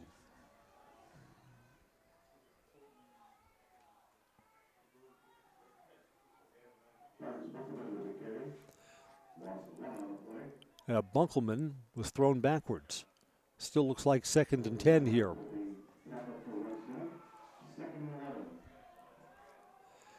Singles to either side. Quarterback from the pistol. Straight drop. Protection's good. Throws complete, but this goes for a, breaking a tackle forward. Second effort, close to the sticks. I think that's Davin Stoffel's first catch. He may have won earlier in the first half. Stoffel's a big target. 6'6". And I think if you're an opposing defense and you say, I want to take away one thing, Stoffel will probably be the one thing. Mark him short by a yard, 3rd and 1. I thought that second effort got him the first down yardage. Didn't quite get the line to make. Handoff, 1st down, Indians. Bunkelman carries, gets 3, and moves the chains. Out to the 30.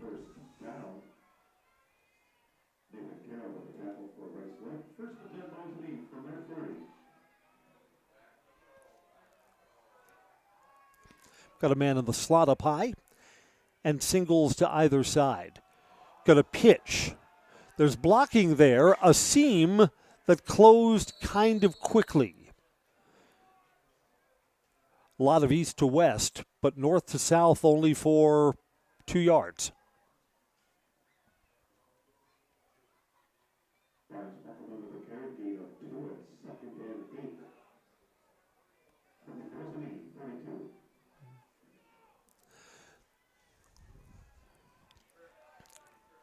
Trips up high.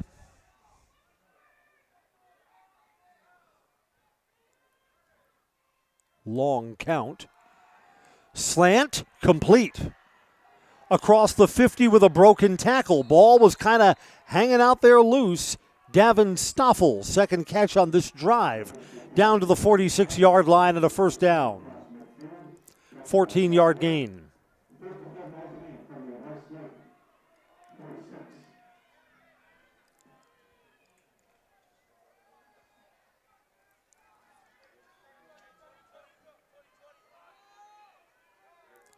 Twins to either side. Now a man across the formation. Thinking about misdirection, here we go. And wow, Rice Lake stays at home. Keegan Jershely gets nothing.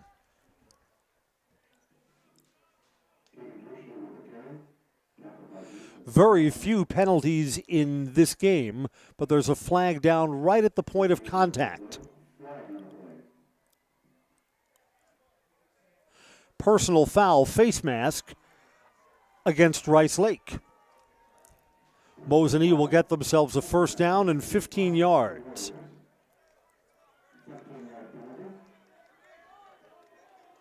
Tell you what, this has been a well-officiated game. What you're looking for is officials who are in control of the plays, but are in the background, and that's been our crew. Sign of good ones. Ball moves to the 33-yard line. Misdirection, going to pass to one-on-one coverage and overthrows Davin Stoffel, who was open. Would have brought that ball down to the envelope of the goal line, too, with a better throw. Misdirection kind of sucked the Rice Lake defense up. Football tonight, Level 2, brought to you by Stone Innovations.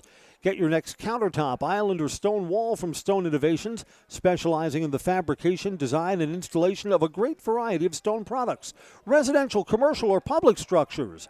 Look to Stone Innovations. They're online at stoneinnovations.net. That's stoneinnovations.net. After the incomplete pass, 2nd and 10. Quarterback pulls the ball back, keeps it, and it's 3 yards for Gavin Obretsky. Right to the 30-yard line.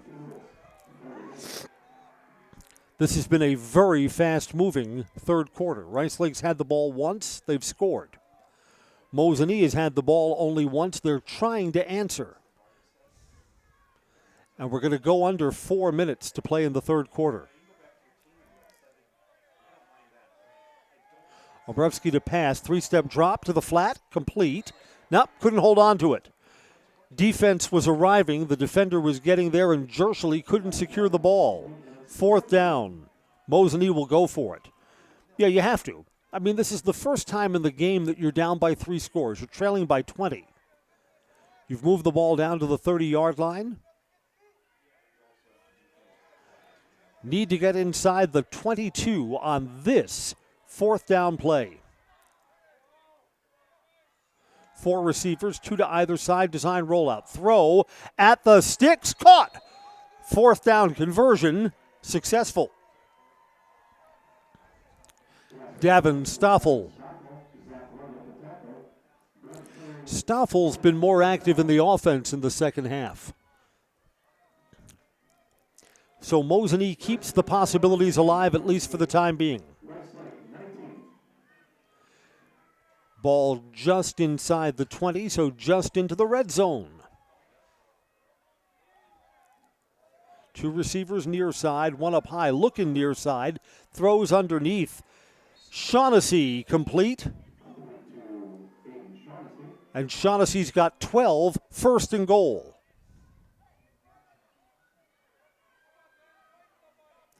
Ball to the 8. Mosinee is looking to answer a drive that resulted in 6 points for Rice Lake to open up the third quarter.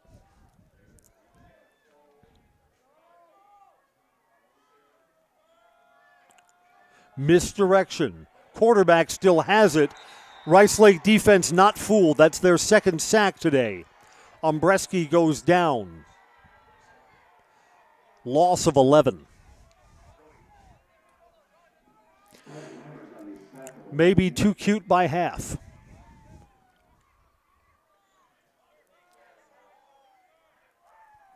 Still goal to go, and you're all the way back to the 19-yard line. Shaughnessy shuttles in the play.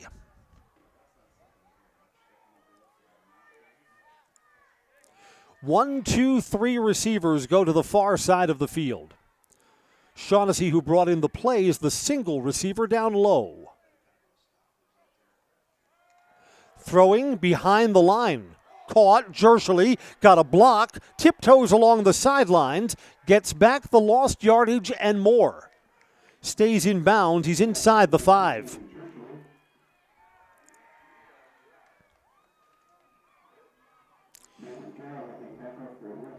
Put the ball just outside the 5-yard line.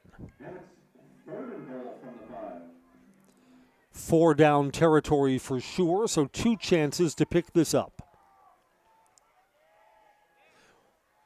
Under 2 minutes to play in what's been a really fast-moving third quarter. Will each team have only 1 possession in this frame? It's possible. Throwing underneath, that's complete to the pylon. He lunges, he gets the pylon. Touchdown, Keegan Jershely.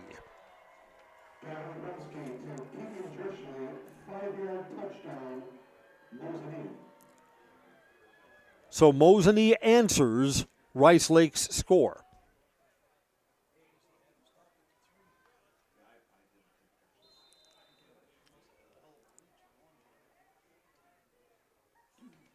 Keegan Jershely is responsible for all 3 Mosinee touchdowns. Kicking the extra point, it is good. Still a 13-point deficit as Mosinee tries to get back in this. Our new score is 34-21. Back after these messages on Zaleski Sports. Scotty's Pizza and Chicken of Marshfield has been voted Best Pizza in Marshfield 12 years in a row.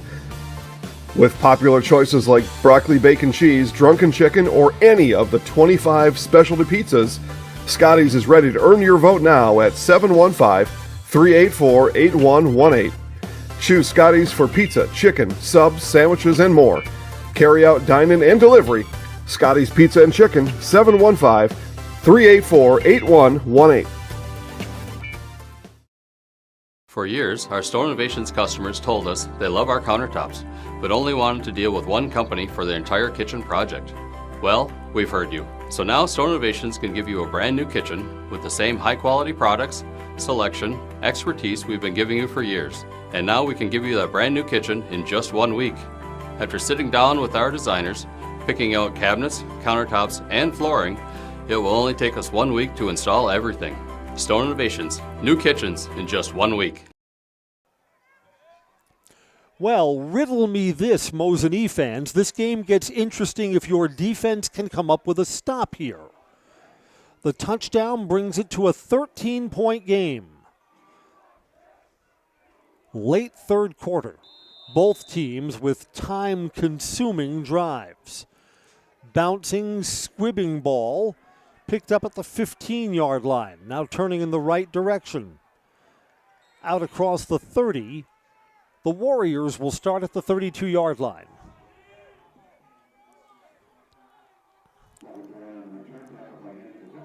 Again, unless there's a big comeback brewing in Onalaska, the winner of this game will go on the road and will play Onalaska next Friday.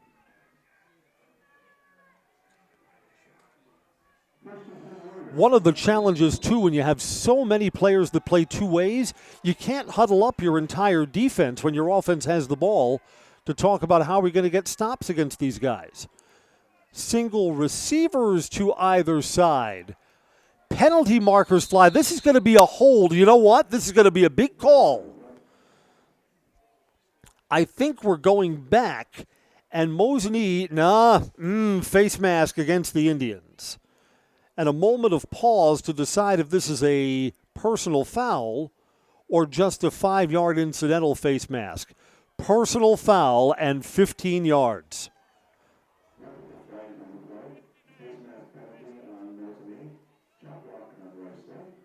Offsetting. Penalties offset. Block below the waist on Rice Lake. So the cut block negates the face mask. We'll replay first down.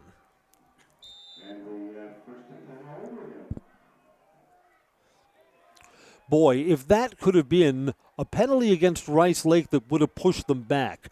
Mosinee's going to need something like that to get the Warriors behind the chains to try and get the ball back.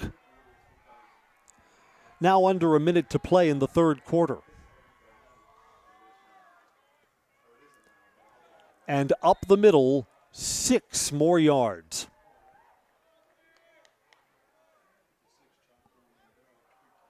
Lucas Peters carries. Rice Lake in no rush to snap the ball. They will have to run one more play before the third quarter is complete. Mosinee was down by 14 at halftime. Rice Lake has a touchdown on a failed 2-point try. The Indians have a touchdown on an extra point. So they've inched 1 point closer. 2nd and 4 through the seam and a first down. Lucas Peters. And a late penalty comes in. This is going to be a personal foul. After the play, as our officials huddle up, I think this is going against Rice Lake.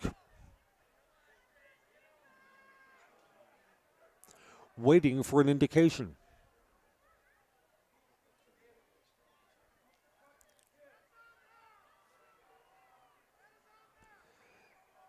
And now we are told, dead ball, unsportsmanlike. It's against Mosinee.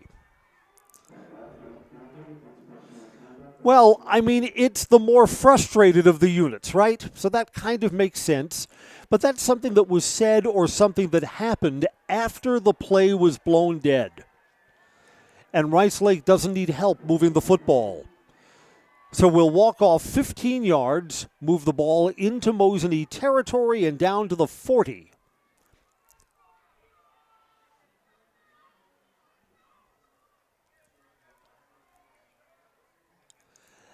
And the umpire, who's the official who threw that flag, is in conversation with a couple of the Mosinee players.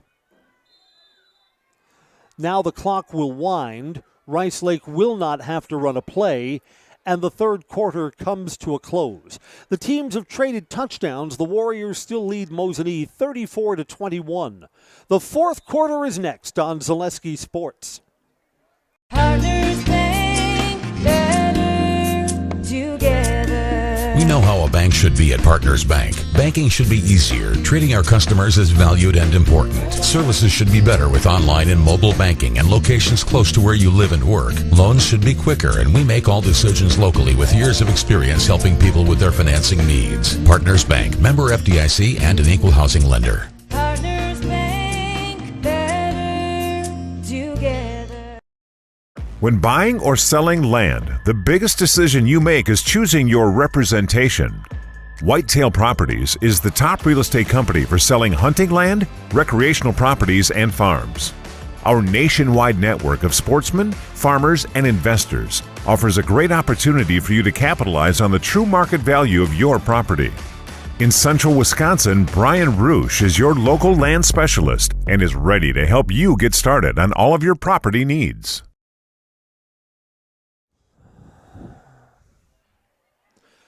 Fourth quarter begins. Rice Lake has the ball and a 13-point lead. I'm Chris Conley. Mosinee hoping to play to next Friday, but they'll need a come-from-behind win to do it.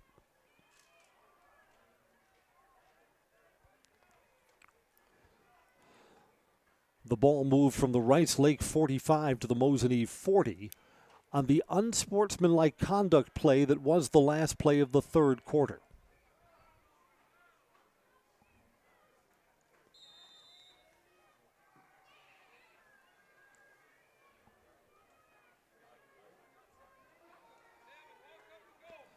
New set of downs after the penalty. Wing T, handoff, and there's one of the rare tackles for loss. Lucas Peters met in the backfield, back 3 yards.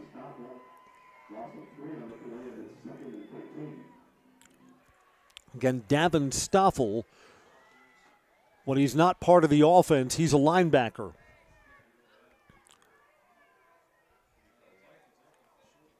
Got right through the gap and right into the backfield. 2nd and 13.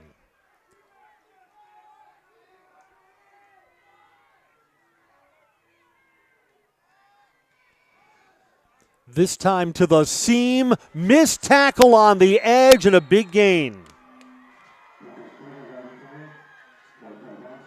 Gain of 16 after the stop for the loss. So Mosinee comes up with a good defensive play and then doesn't have contain to the 27-yard line.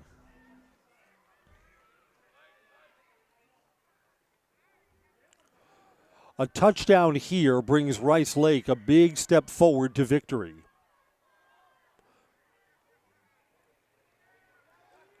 Again, for what, the third, maybe fourth time tonight, quarterback's changing at the line of scrimmage. Max Nelson switches to handoff up the middle.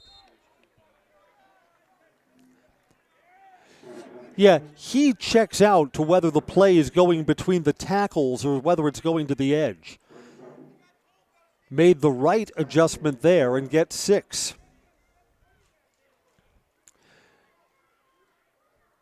And again, everything with Rice Lake takes up a lot of time because they are exclusively on the ground.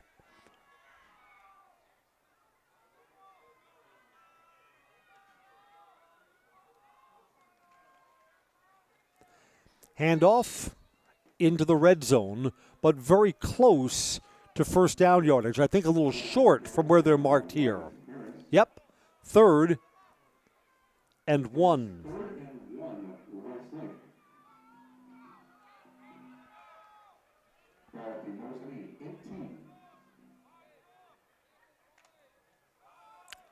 This also is 4-down territory. Need a stop for a loss or a strip. See if we can get them to put the ball on the ground. Handoff again, 1st down. Lucas Peters.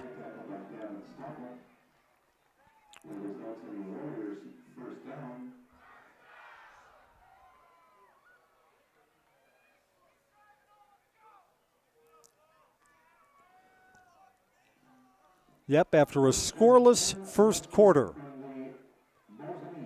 Rice Lake has scored on every possession since, trying to make it 6 touchdowns in a row.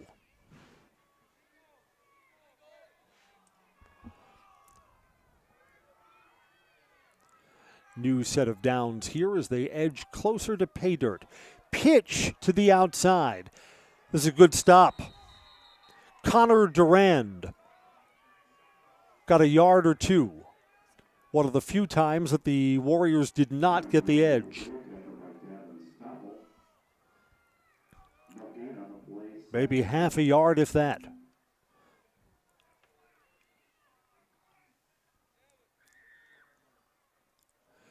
Yeah, look at that tired Mosinee defense. Just look at the body language. Rice Lake coming up like they're fresh as a daisy, and the Mosinee defense just looks like a unit that's been out there for a long, long time. Peters again, short gain.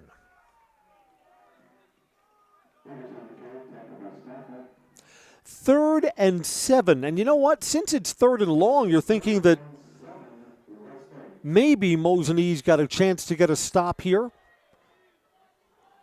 Rice Lake has shown no interest in using the kick game at all tonight. So maybe you can hold them to something short and then get a stop on fourth down. And it's to the edge, to the end zone.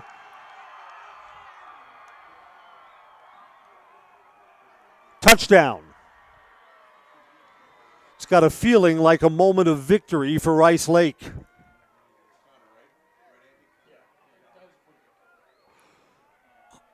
Quarterback Max Nelson kept it himself and got the edge.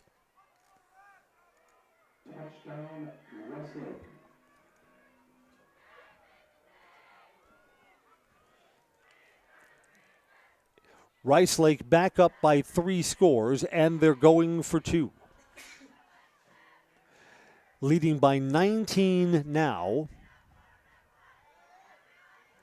And on a pass, caught, good. A 21-point lead. 42-21. Rice Lake suddenly has Mosinee doubled up with 8:17 left in the game. Back after these messages on Zaleski Sports.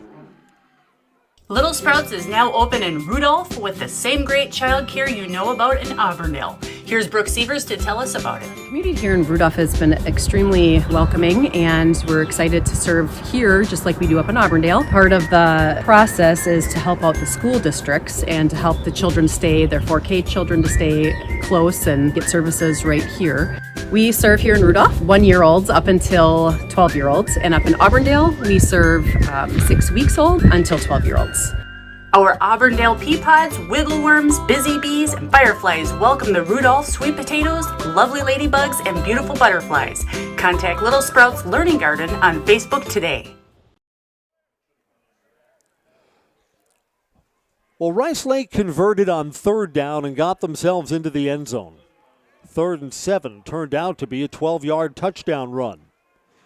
Got the 2-point conversion, and Rice Lake seems to be on the cusp of victory. I'm Chris Conley. High school football Division II action tonight brought to you by Fleet Farm. Holiday layaway is back at Fleet Farm now through December 12th. Get the products you want before they're gone and pay as you go. Plus, your purchase is conveniently stored till you're ready to pick it up. Get everything you need at one stop. Get it all at Fleet Farm. Short kick, far side, goes out of bounds. Second time Rice Lake has done that.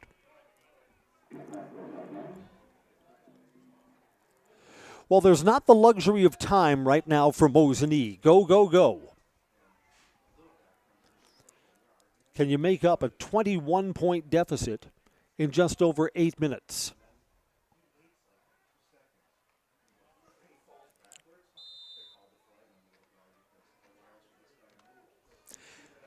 Difficult but not impossible, right? No margin for error. Rice Lake's defense is not set. Need a quick snap here. Looking back towards the center, it is dropped. Got it right over the defender, so that was nice, but Davin Stoffel unable to secure the Duke. 2nd and 10.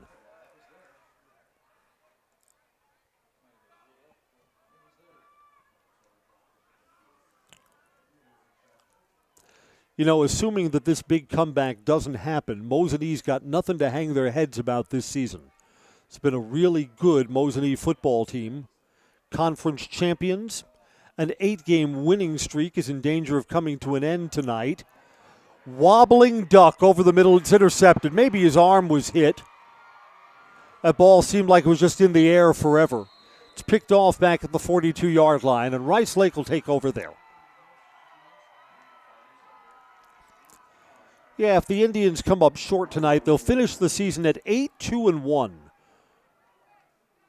So that's the line of a successful season.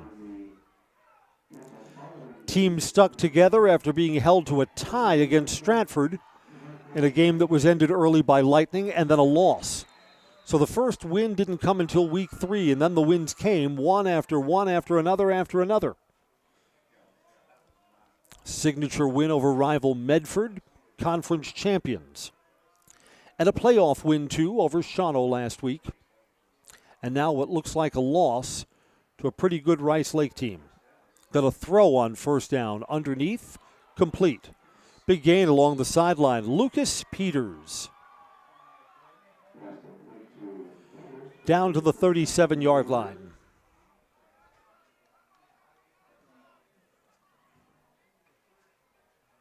First and 10 Rice Lake from the Mosinee 38.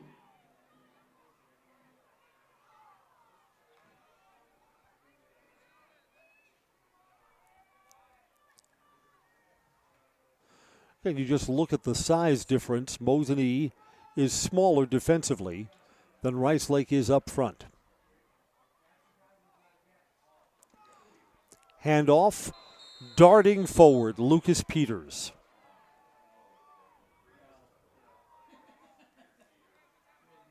Peters for 6. Gain of 6, and it's 2nd and 4 Warriors. So it looks like another Central Wisconsin team that will go down in defeat in the playoffs today. I'm glancing over. I know that you're free to flip around on our Zaleski channels, but Marshfield looks like they're in a pretty competitive game right now. On second down, first down yardage, move the chains. Look over here. What's the score in that Marshfield game? 28-21. Tigers are trailing. About 10 minutes left in that game, so the Tigers game kind of hangs in the balance, whereas this game a little bit further along and not as close. Edgar, Stratford, Assumption, all teams that are part of our Zaleski sports family who are in action tonight at level 2. Here it's 1st and 10 Rice Lake down to the 26-yard line. On the ground, 4 yards.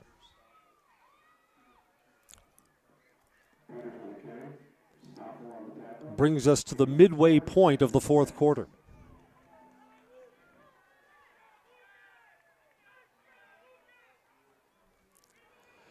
So it looks like Rice Lake on the road against Onalaska for level 3 football next Friday. And the Mosinee Athletic Department will get some time off before they transition to what? Basketball and hockey. Hit in the backfield, thrown back. Bruce Hintz, the sophomore, wins the battle at the line of scrimmage for Mosinee. I don't know, the Mosinee defense would have something to feel good about if they could get a stop before this game comes to an end.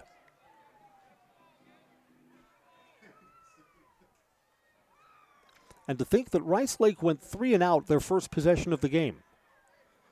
They have scored every time they've had the ball since.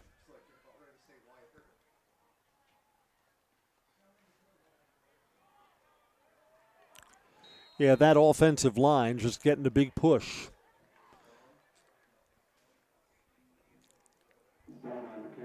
Easton Stone, 4th and 2.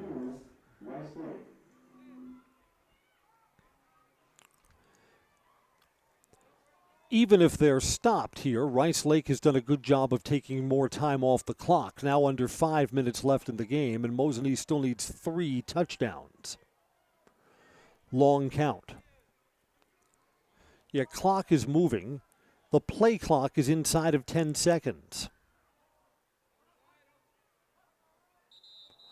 And Rice Lake now will take a timeout. We will keep it here. Rice Lake has only 2 losses this season. Do I see that River Falls has scored a touchdown, so they're now up by 2 scores on Marshfield. So another Central Wisconsin team may soon be exiting.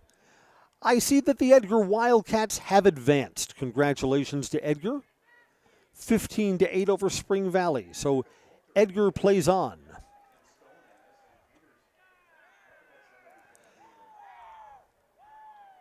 Stratford a winner today. 42-0 in their game, yes sir. And Assumption is trailing Blackhawk 26-9. So Assumption's another Central Wisconsin team. Yeah, we said it at the beginning of our broadcast.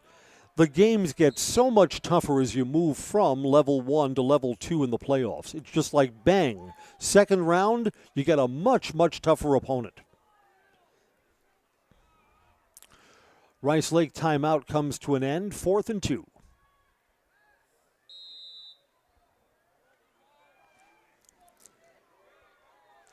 Jumbo package here.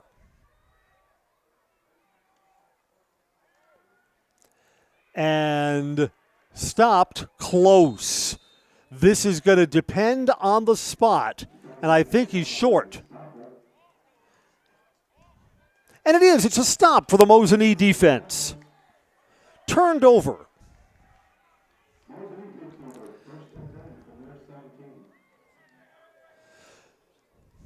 So there is the stop that has eluded Mosinee almost all night.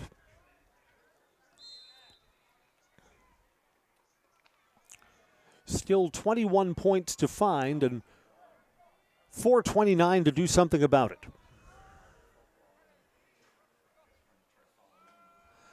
Ombreski to pass. Protection's good. Throws a dart over the middle. Complete. Dropped. Wow. Had it, didn't have it, incomplete. That was a beautiful throw. And they're going to say catch. They're going to say catch. Ground caused the fumble. We may not like that call as much if we had instant replay, but so what? Ombreski, that was probably his nicest ball of the whole night. Throwing again over the middle. This is complete. Stoffel gets down to the 31-yard line. Clock stops for a moment as the Indians have another first down. I'll tell you this, Mosinee shows no quit in them. 2 quick completions, 2 chunk plays. Clock is moving again, and we're under 4 minutes to go in the ball game. Need a touchdown quickly to give yourself enough time to score some more.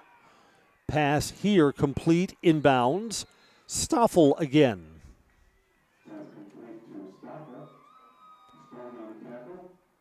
To the 25-yard line.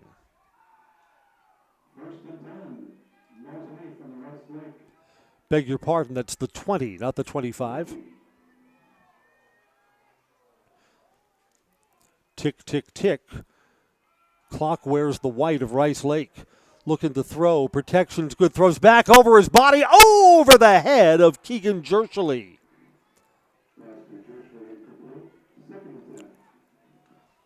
Ombreski kind of looked back. Saw Jershely, who makes such a big target anyway, and tried to throw across his body. And again, at 6'6", you've got the taller receiver on the field. Clock stops after the incomplete pass. So Mosinee doesn't have to hurry up. They can call a play in the huddle. 3 receivers up high. Extra pressure, screen, and the back didn't turn around and look for it. So everyone wasn't on the same page there. Rice Lake has not blitzed a lot tonight. That time they did, and Mosinee potentially had the right play dialed up there too.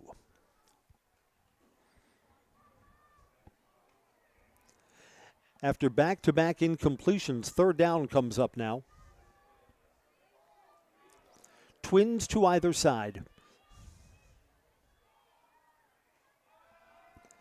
Pressure holds up well. Quarterback can step up and run. Going to be right at the yard to gain, maybe a yard short. Yeah, 4th down and 1.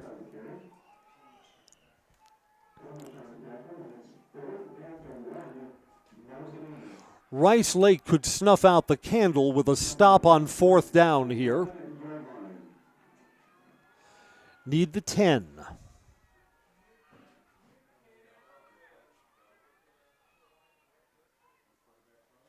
Long count. Got a throw out to the flat, played soft, and that's a completion for a 1st down near the 5-yard line.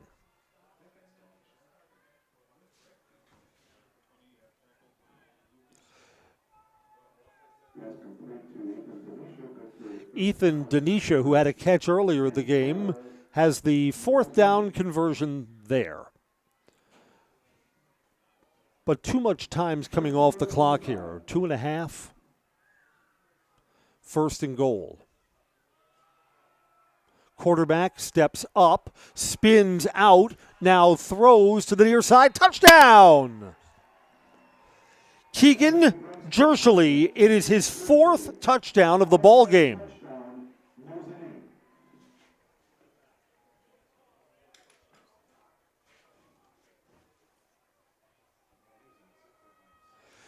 Jershely was left all alone near the near pylon.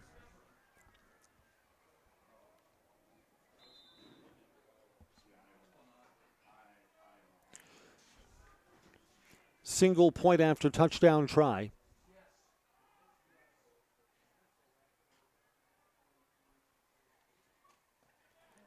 Kick is no good.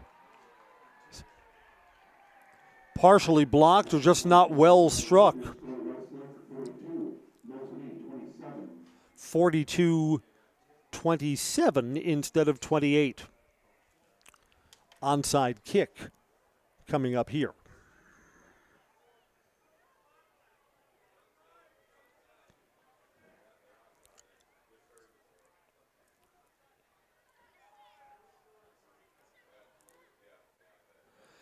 And just to show you how low probability the comeback is, Mosinee would really need 2 onside kicks recovered and 2 touchdowns, and all of that in 2 minutes and 14 seconds. And one of those touchdowns would have to include a 2-point conversion just to get even. So yeah, that's a big hill to climb for sure.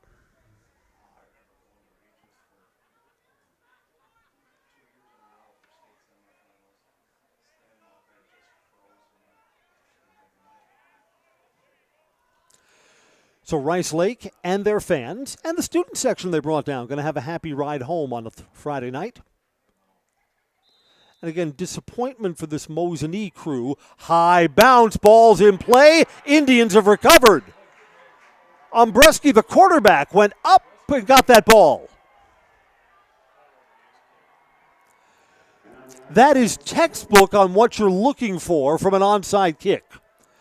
The first bounce is a small one, and then you're hoping the second one, the ball pops up in the air, and it did from the 49-yard line.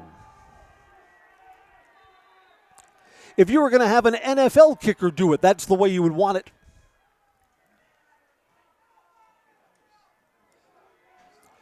So Umbreski gets the recovery and goes right back on offense. Needs something fast.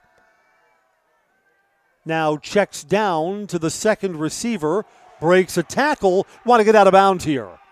And he stays inbounds, but picks up 1st down yardage. So the clock will stop for a moment. Wyatt Harris, 2 minutes. Blind side, sacked. Mosinee will take a timeout. Sack goes back 8 yards.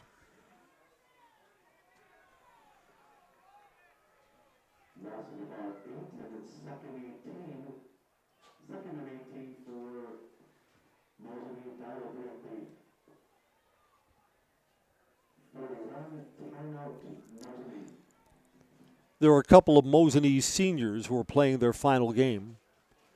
Barnes Bunkelman was a star on defense today, carried the ball a couple of times. He's a senior. Davin Stoffel, coach's kid. 3 catches in the second half. He was kept quiet in the first half. Senior playing his final game tonight. Ethan Dinesha, who had the reception earlier in this drive, Mosinee senior.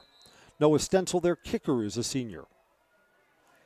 Jack Reinfleisch, Brandon Olson, Braxton Fields, the Mosinee High School football graduating class of 2023, playing their final football games today, 2022.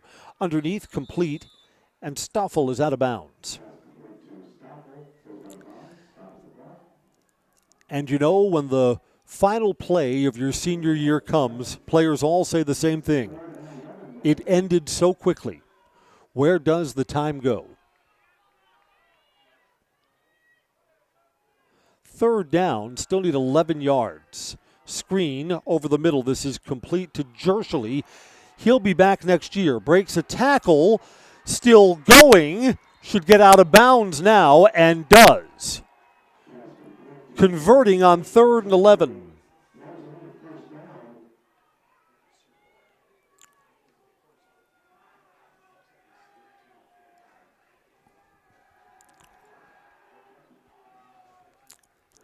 Again, Mosinee's got a quarterback and their leading receiver coming back next year. So Mosinee thinks they're going to be competitive in 2023. But the 2022 season looks like it's going to end tonight, and that's just always difficult. To the end zone, and touchdown! Keegan Jershely again. That's a 5-touchdown night for the kid.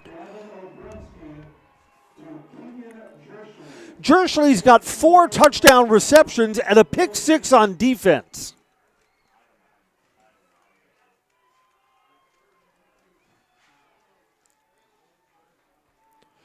Offense stays on, it looks like.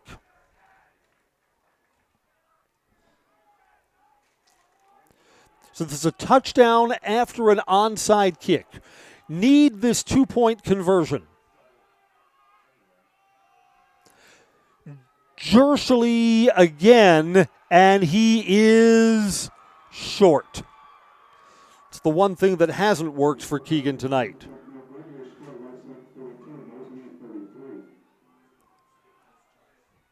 (42-33), and you know what? The game really comes to an end on the failed 2-point conversion because it's still a 2-point game.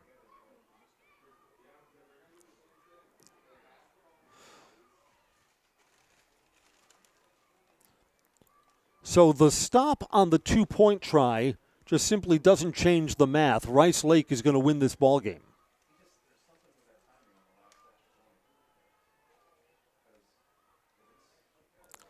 Does not undo a fabulous night for Keegan Jershely. He got Mosinee's first touchdown on an interception, ran it back to the house down the far sideline, and then has caught 4 touchdown passes.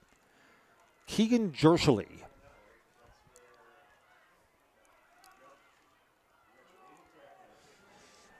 But Rice Lake still leads by 9, and Rice Lake is still going to win this game.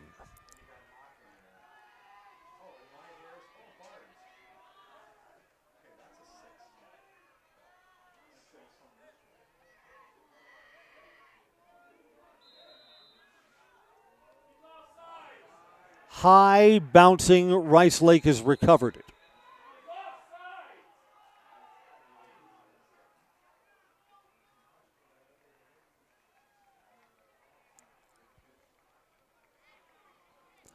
Mosinee can stop the clock 2 times if they wish.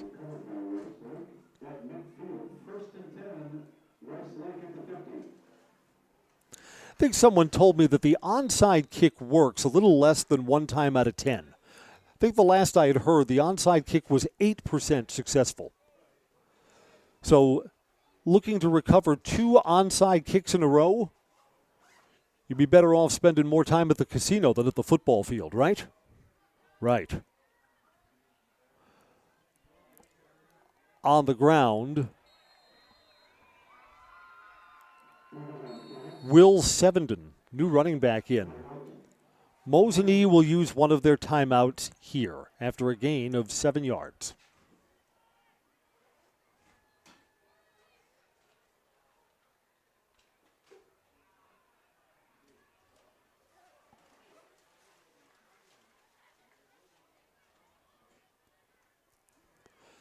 Coach Kyle Stoffel gathers up his defense. The defense did get a 4th down stop the last time.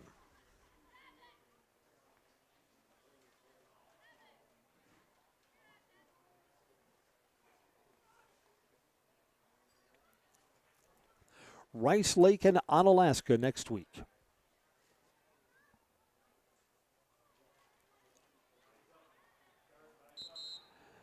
And 2 of the smaller schools from our area kept themselves alive in this Week 2, Level 2 playoff football.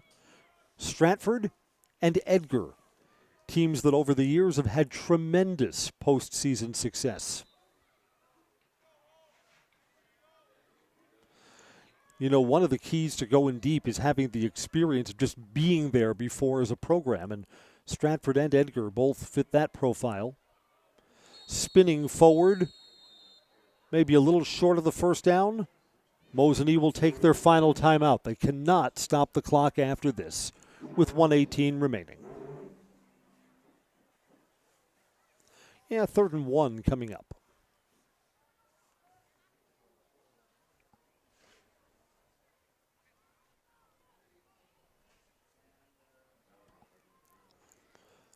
Coach gets a final word or two with his defense. Trailing by 9. You know, I mean, it's just second guessing that doesn't make all that much difference in the game. Mosinee went for 2 after scoring the touchdown that got them within 10. You could have kicked the extra point and then hoping if you get another touchdown, go for 2 after that. Could have extended your possibilities a little later into the game. Again, it's really academic. It's not going to alter the outcome tonight. Certainly not a coaching mistake. It's just a question of what your approach is. 3rd and 1 after the timeout. Rice Lake can be in victory formation if they get the line to make on this play. False start, I think. They're going to go 5 yards back.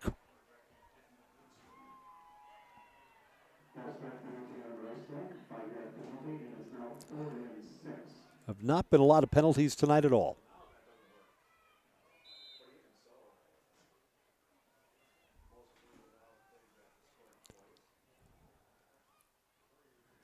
Rice Lake could still hand off the ball, stay in bounds, keep the clock running.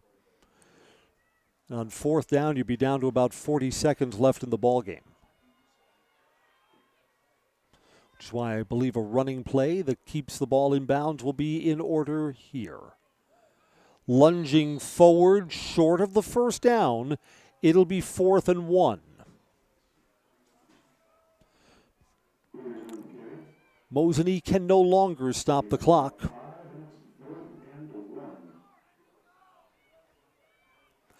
Yeah, they won't have to snap the ball till about 35 seconds left in the game.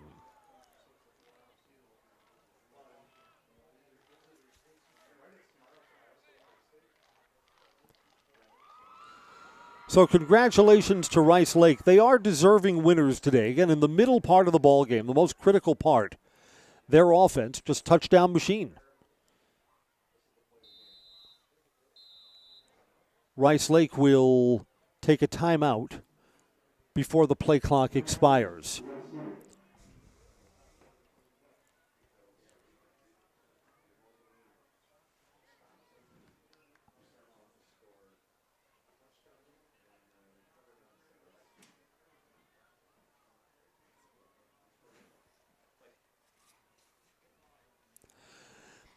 Again, we offer our congratulations to the Mosinee High School seniors. Will be coming off the field for the final time in just a few minutes. Always an emotional moment.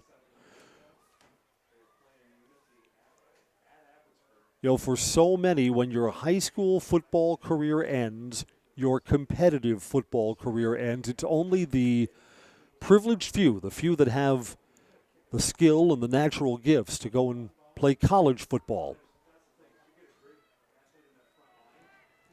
And eventually what's left are the memories of your time in your high school football program. And for these young men, you figure if you play junior football and come right up to your senior year, that's a lot of football. That's a lot of stick-to-itness, which is to be commended. 4th and 1. Handoff. First down.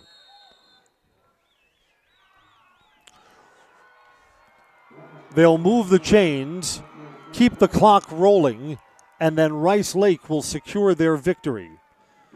Rice Lake does not have to snap the ball again. And if they do, the Warriors will be taking a knee and then taking their 42-33 victory.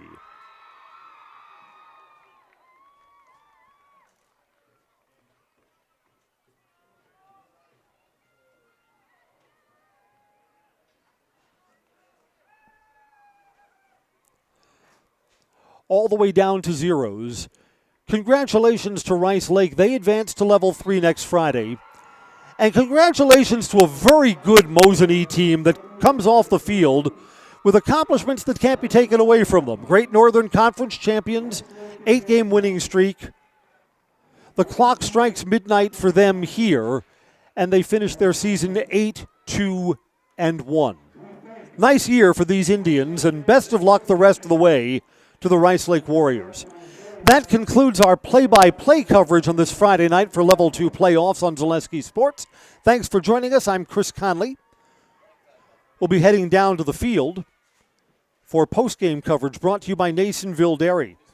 Nasonville Dairy with fresh cheese curds made daily. Get your cheese curds at Nasonville Dairy, Marshfield, Curtis, or at NasonvilleDairy.com.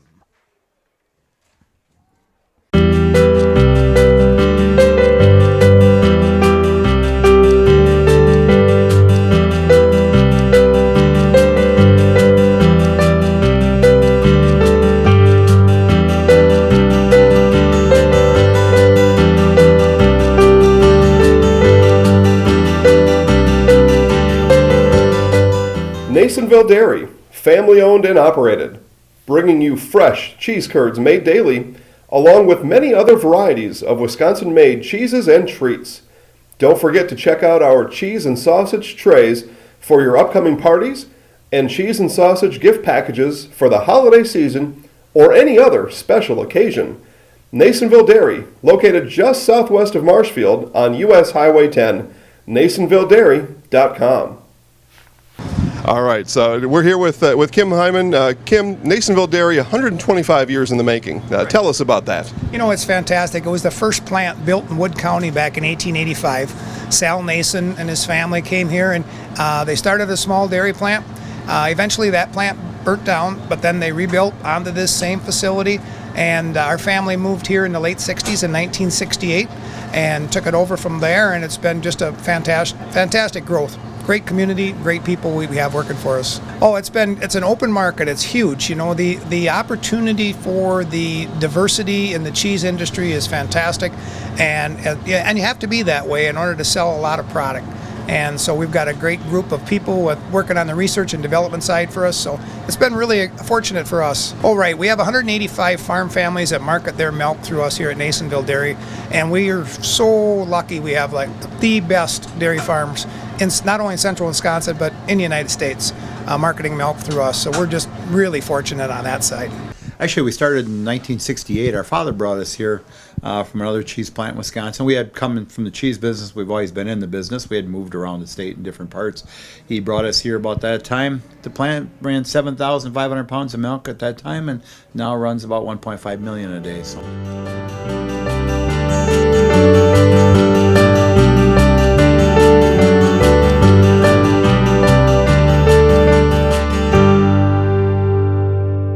We originally started out with making cheddar, and now we make cheddar, Colby, Monterey, Farmers Cheese, Pizza Cheese, Quesa Blanca, Quesa de Friar, Seco, Parma, Romano, Asiago, Fontina, Feta Caseri, Cafflettieri, Cafla Graviera, as well as making some Gouda Edam and a little bit of Munster on occasion.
Coach, first of all, this team has achievements that nobody can take away from them. Overall, the loss stings, but you look on balance, it was a nice year. Oh, completely. I mean, yeah, this is going to hurt for a while. But as far as the year goes, we met a lot of our goals. We had a phenomenal a phenomenal year. Our seniors were great leaders. They took us to level 2 in an undefeated conference championship. So obviously not where we wanted to end tonight, but we did a lot of good things this year. If you're going to kind of look at the story here, line play, they had a size advantage that it looked like carried them a lot of the way, particularly in that second quarter and in the start of the second half. Yeah, we knew they were big up front, and we knew they wanted to run the ball. We were hoping we could get enough stops to get our offense the ball back. They were a little too big, a little too strong for us up front tonight. When a little of the sting ends from tonight, you're going to look at Keegan Jershely's night. He had a tremendous night. He was the pick 6, and he has 4 touchdown receptions. A really nice standout effort. Oh, Keegan was, we know Keegan's capable of that. And they came in here tonight to stop Davin. They had 2 or 3 guys on Davin all night. And if you're going to do that, Keegan's going to have a great game. And other guys are going to have great games. So, we needed him to step up tonight, and he definitely did that for us. You have a lot of players coming back next year. And, of course, the focus is on now and this season that's just come to an end. Tell me about the graduating seniors, about this class of 2022. They have some nice accomplishments. Oh, to be completely honest with you, they outkicked their coverage. You know what I mean? This senior class has been, obviously my son is in this, and I've been working with these kids since they were in 4th grade. They've kind of been a pain in my side as far as the numbers. Not a lot of them quitting and not wanting to play, but the guys that stayed out, I can't thank them enough. They don't understand how much I appreciate the work they put in and the leadership they gave us and what they did for us the last 4 years. Conference championship and a playoff win, that's a satisfying season. You'll see it after some of the disappointment of tonight fades. Coach, congratulations. Thanks for coming over. Thank you. Thanks a lot, Coach. I appreciate it.